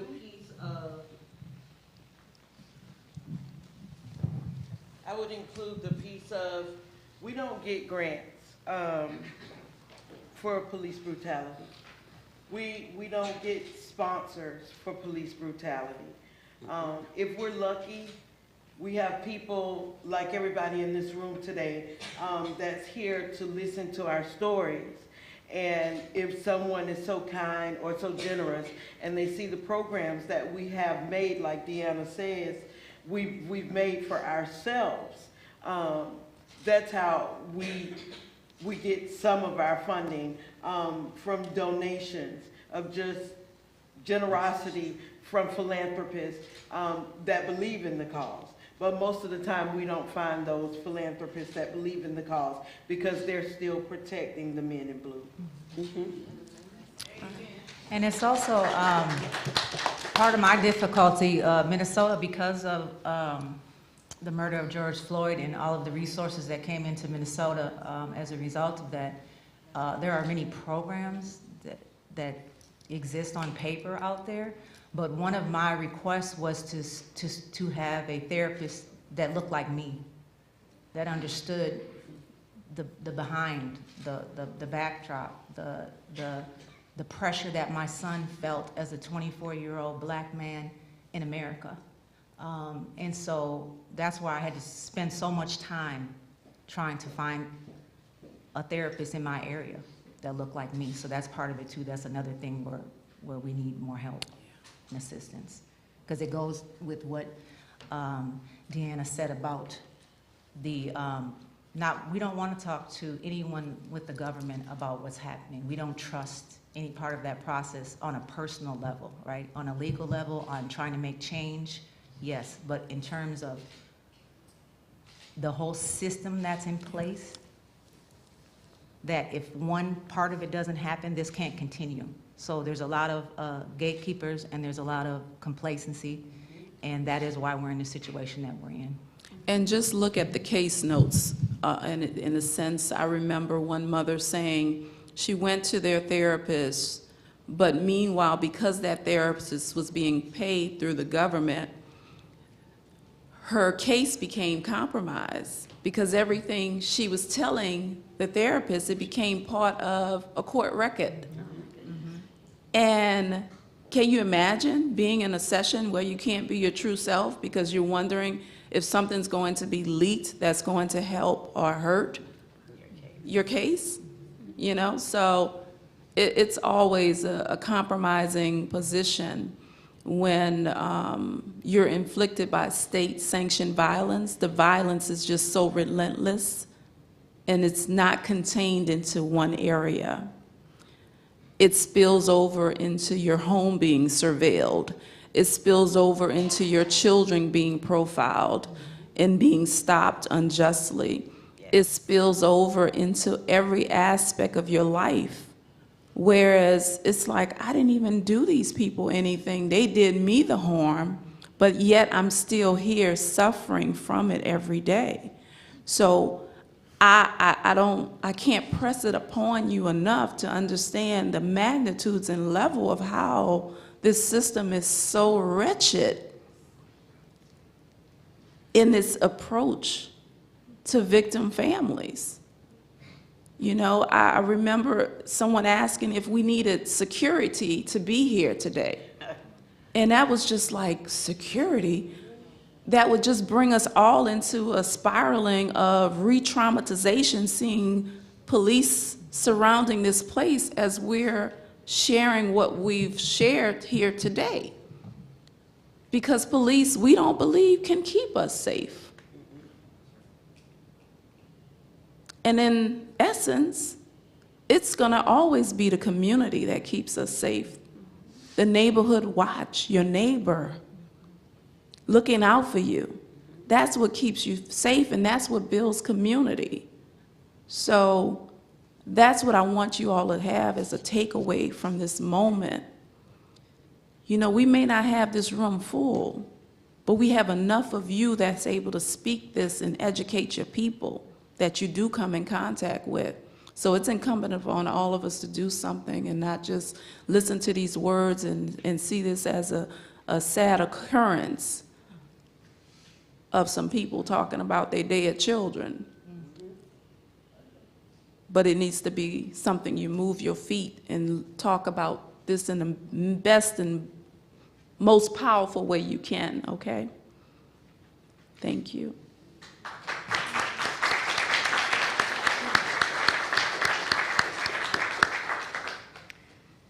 I will now be helping to introduce our keynote speaker, Selwyn Jones. Mr. Jones became a tireless social justice warrior and an activist for police accountability after the blatant murder of his nephew, George Floyd, which sparked a worldwide movement and one of the most significant people's uprisings of our times against the war on Black America. Mr. Jones is a dedicated activist committed to ending police brutality, systemic racism, and violence. Since Mr. Jones went on to co-found Hope 929, a nonprofit dedicated to helping meet the needs of marginalized groups who have been disenfranchised in order to build stronger, more equitable futures for communities around the country.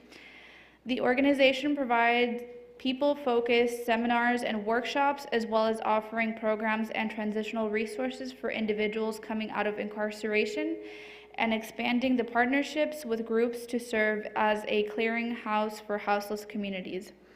Mr. Jones has also been focusing his efforts on the passage of a federal Medical Civil Rights Act, a bill that would require police officers to immediately request emergency medical services when someone in police custody or contact experiences a medical emergency. Please welcome Mr. Selwyn Jones.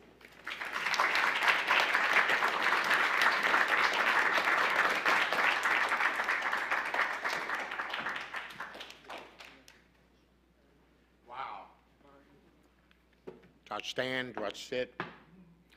I woke up one day and I saw a guy on television and my heart was breaking, crying, sad, as somebody mentioned. You see this all the time, being black, brown, and you've seen these atrocities happen. That particular day, it was my big sister's baby boy, and my life has changed since that moment, that time. And I'm sitting here, and I'm thinking, I was in a house with 6, 7 girls last night. I've got 12 sisters. And that's not funny having 12 sisters. That's heck on you. But, and I'm sitting here, and I'm looking at Joseph. Didn't say much. Tracy, she talk a lot. That Karen Wells is telling you, buddy. And I'm sitting here. And I'm sitting at the table, and I'm watching them all talk. And I get tears in my eyes.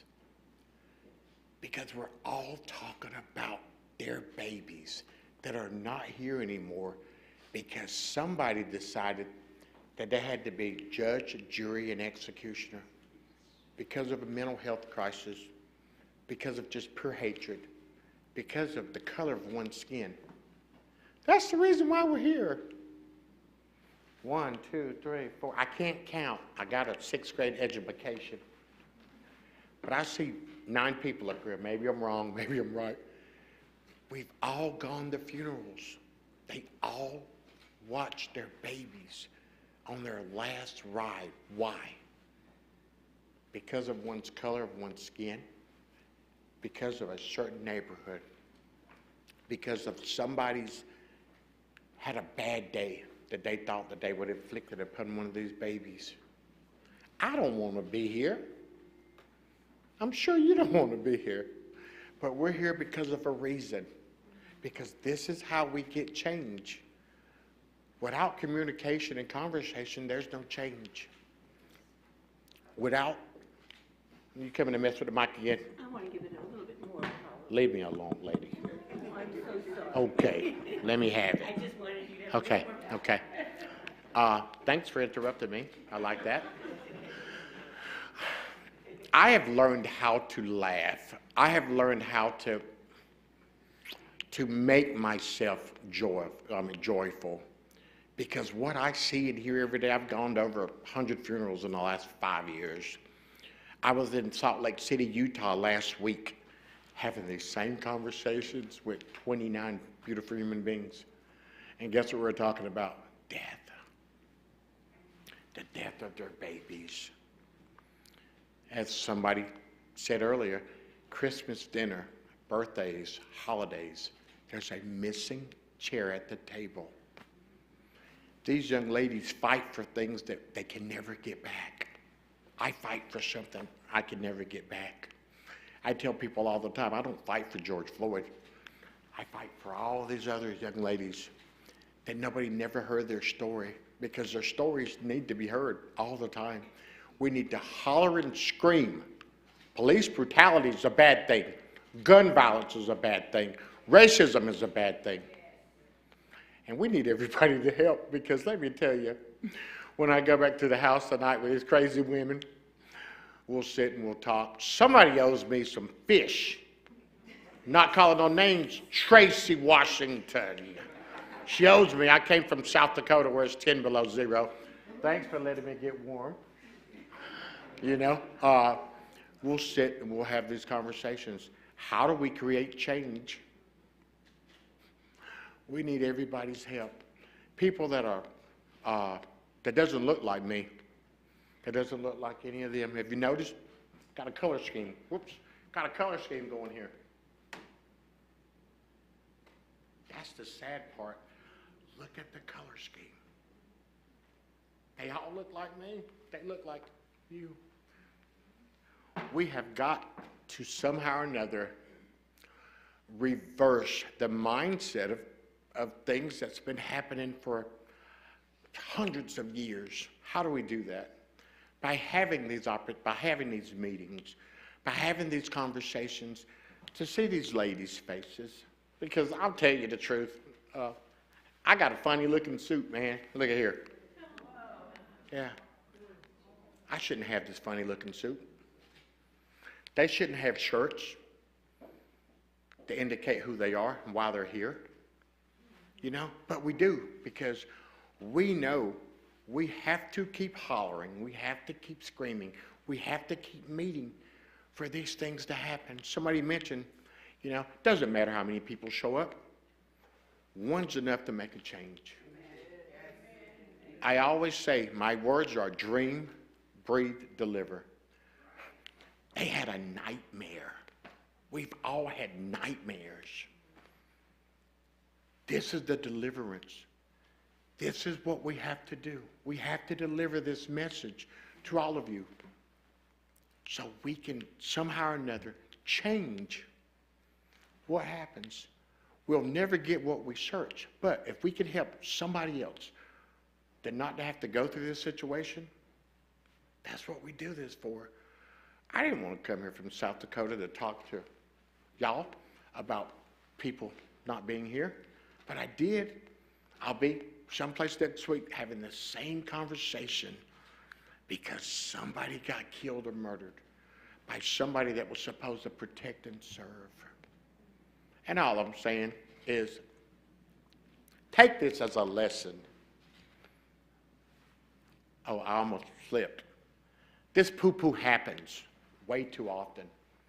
Look at the dates.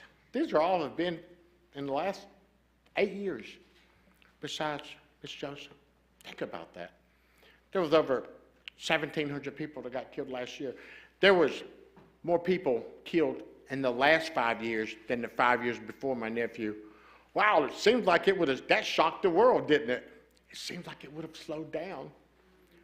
Nothing slowed down.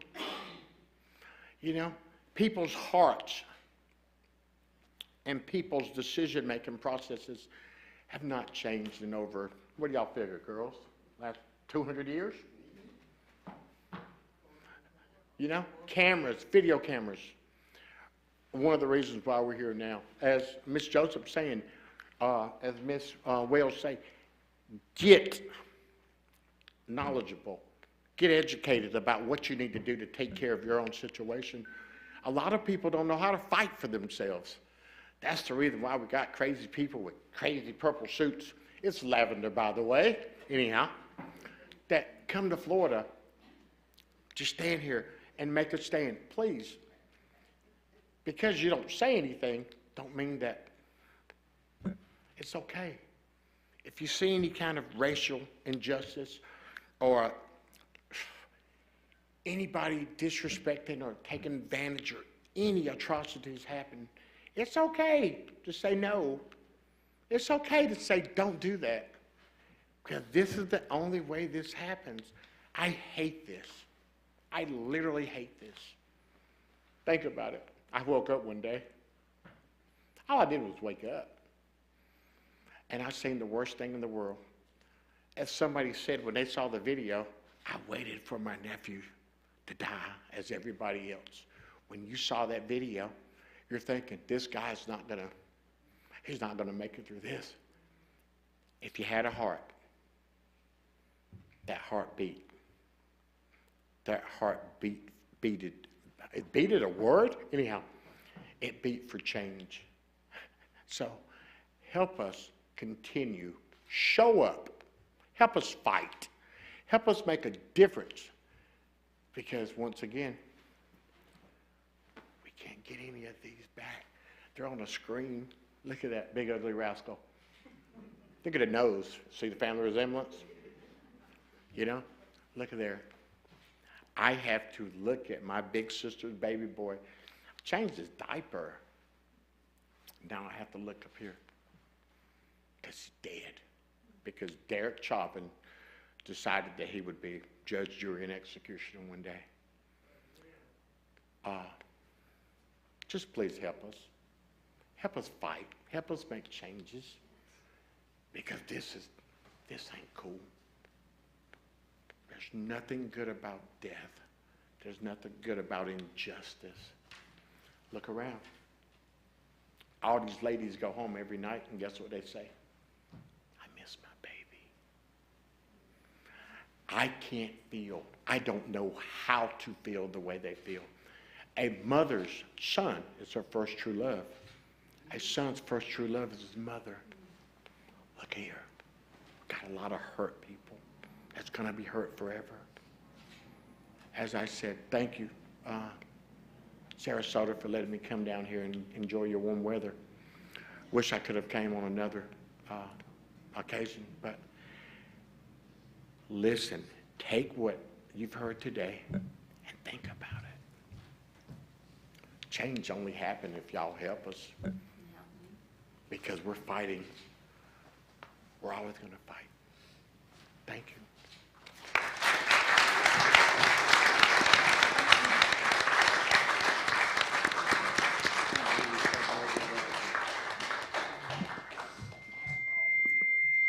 Did I do that? Oh, okay. Thank you so much, Uncle Selwyn. I'm sorry, it slipped. Selwyn Jones, Mr. Selwyn Jones. Selwyn. All right. Thank you so much for your words, Uncle Selwyn. There he goes. One thing that the story of George Floyd reminds me of is that when people had the time during the pandemic to stay home, do you remember that time? What did people choose to do? People filled the streets. All this rhetoric from our government that we are different, that people don't care, right? That's what we hear. The next person don't care. They try to divide us by every line possible, by religion, by color of our skin, by preferences. Any division, they exploit it because they are afraid of the uprising that happened back in 2020. That is their greatest fear. But let me tell you that it is time to fight back. And we can only fight back and be successful if we unite. You know what unites all of us?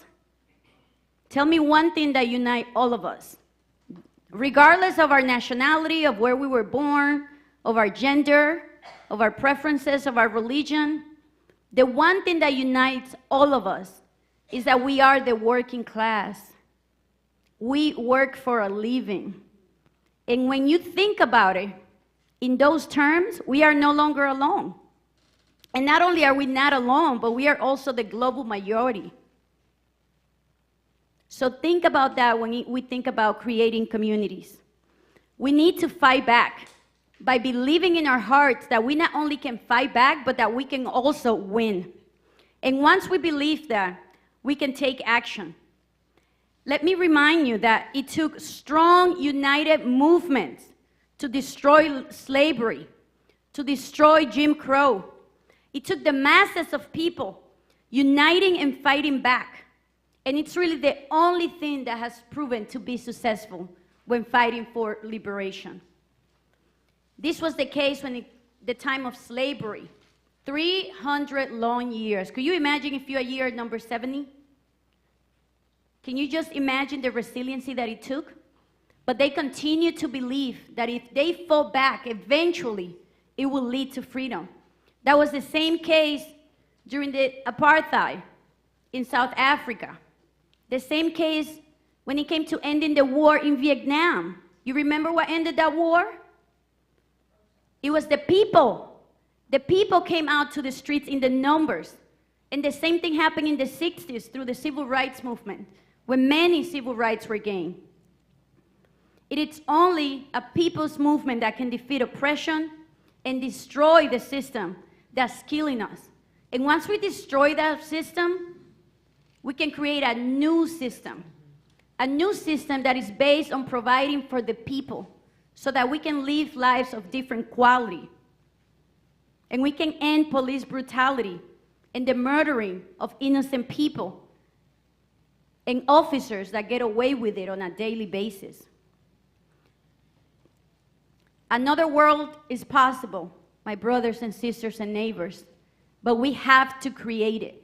We have to take a stand, and I'm going to invite you to take that stand today.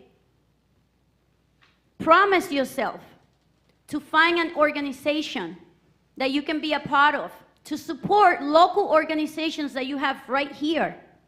You can come out to the street, you can come to a study group, you can donate to the many organizations that are staying independent by not taking corporate dollars, and our volunteers that are paying for everything out of their pockets. You can support those people. So I want to know, please take a stand if you commit today to continue to fight against police brutality, against a police system that oppresses us all, but not only when it comes to police, but also for the liberation of all people. Can you commit today for that? Many people say when they attack us, what do we do? What do we do? Stand up, fight back. What do we do? Stand up, fight back. What do we do? Stand up, fight back. What do we do? Stand up, fight back. When they destroyed DEI, what do we do? Stand up, fight back. When the Department of Justice freezes the civil lawsuits that these mothers have, what do we do? Stand up, fight back. Let me see you stand up. Let me see you stand up.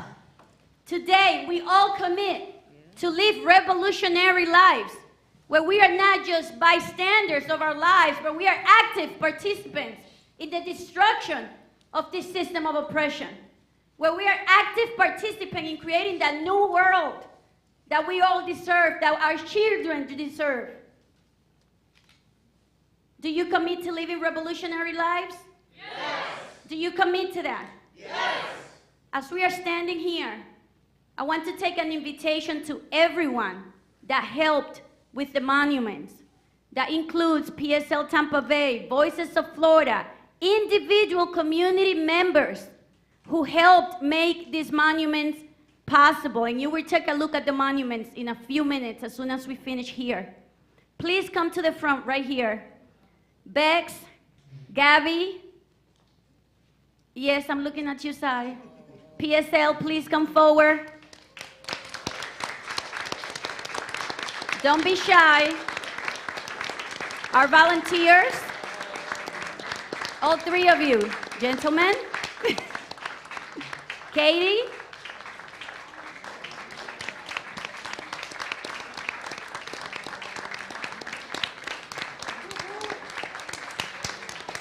Leo, I see you, come on in. These are the local people in our communities supporting the mothers day in and day out. People who have dedicated their lives, just about, we struggle to find time, for personal reasons, just about every waking moment of our lives to fighting back for the liberation of all of our people. So please give them a round of applause.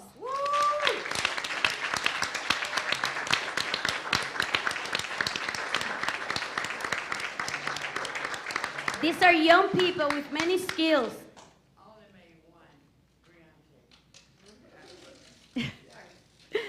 Come on, Miss Betty Lou. She helped with Briante's monument, so come on in.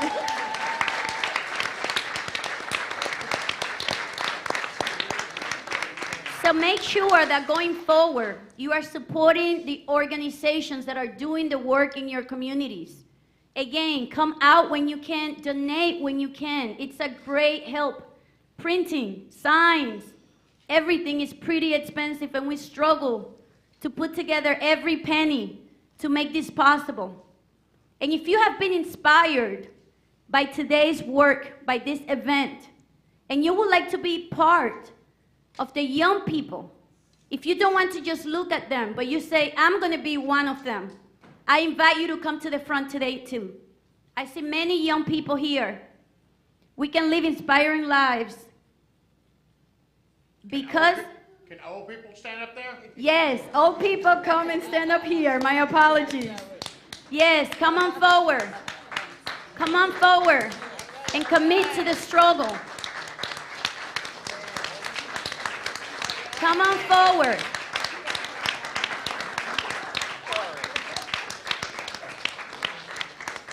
Please stagger right here because Peyton would like a picture. Carter, come on up. It's going to take all of us. As history has shown us, none of us can bring liberation, right? Or we will have already done it. It's going to take all of us in this city, in Manatee County, and every city throughout Florida and throughout the country to bring true liberation. There is a saying that says, dare to struggle, dare to struggle, dare to struggle. And who said those words? Do we remember the revolutionary? Yes, we have an example. We have revolutionaries from the past that we can study, that we can learn from. We are not alone. The world feels dark and like we are alone, but we are not alone. Many people came before us, and many people will come after, but it is our time today to leave a mark on this earth and to continue to fight for what's right and to create that world that we all deserve. So dare to struggle? Dare to struggle? Dare to struggle? They say fight back. What we say? No, I'm sorry. They say get back. We say? They say get back. We say? They say get back. We say? We say? We say? We say? We say? We say? We say? We say? We say? We say? We say? Thank you so much. Now bring this to your families and let's give them hell. Let's fight for all of our freedom. Thank you so much for coming today. We have lunch ready for you, and we have the monuments that you can browse and reflect and remember the many lives that have been stolen from us. Thank you so much, everyone.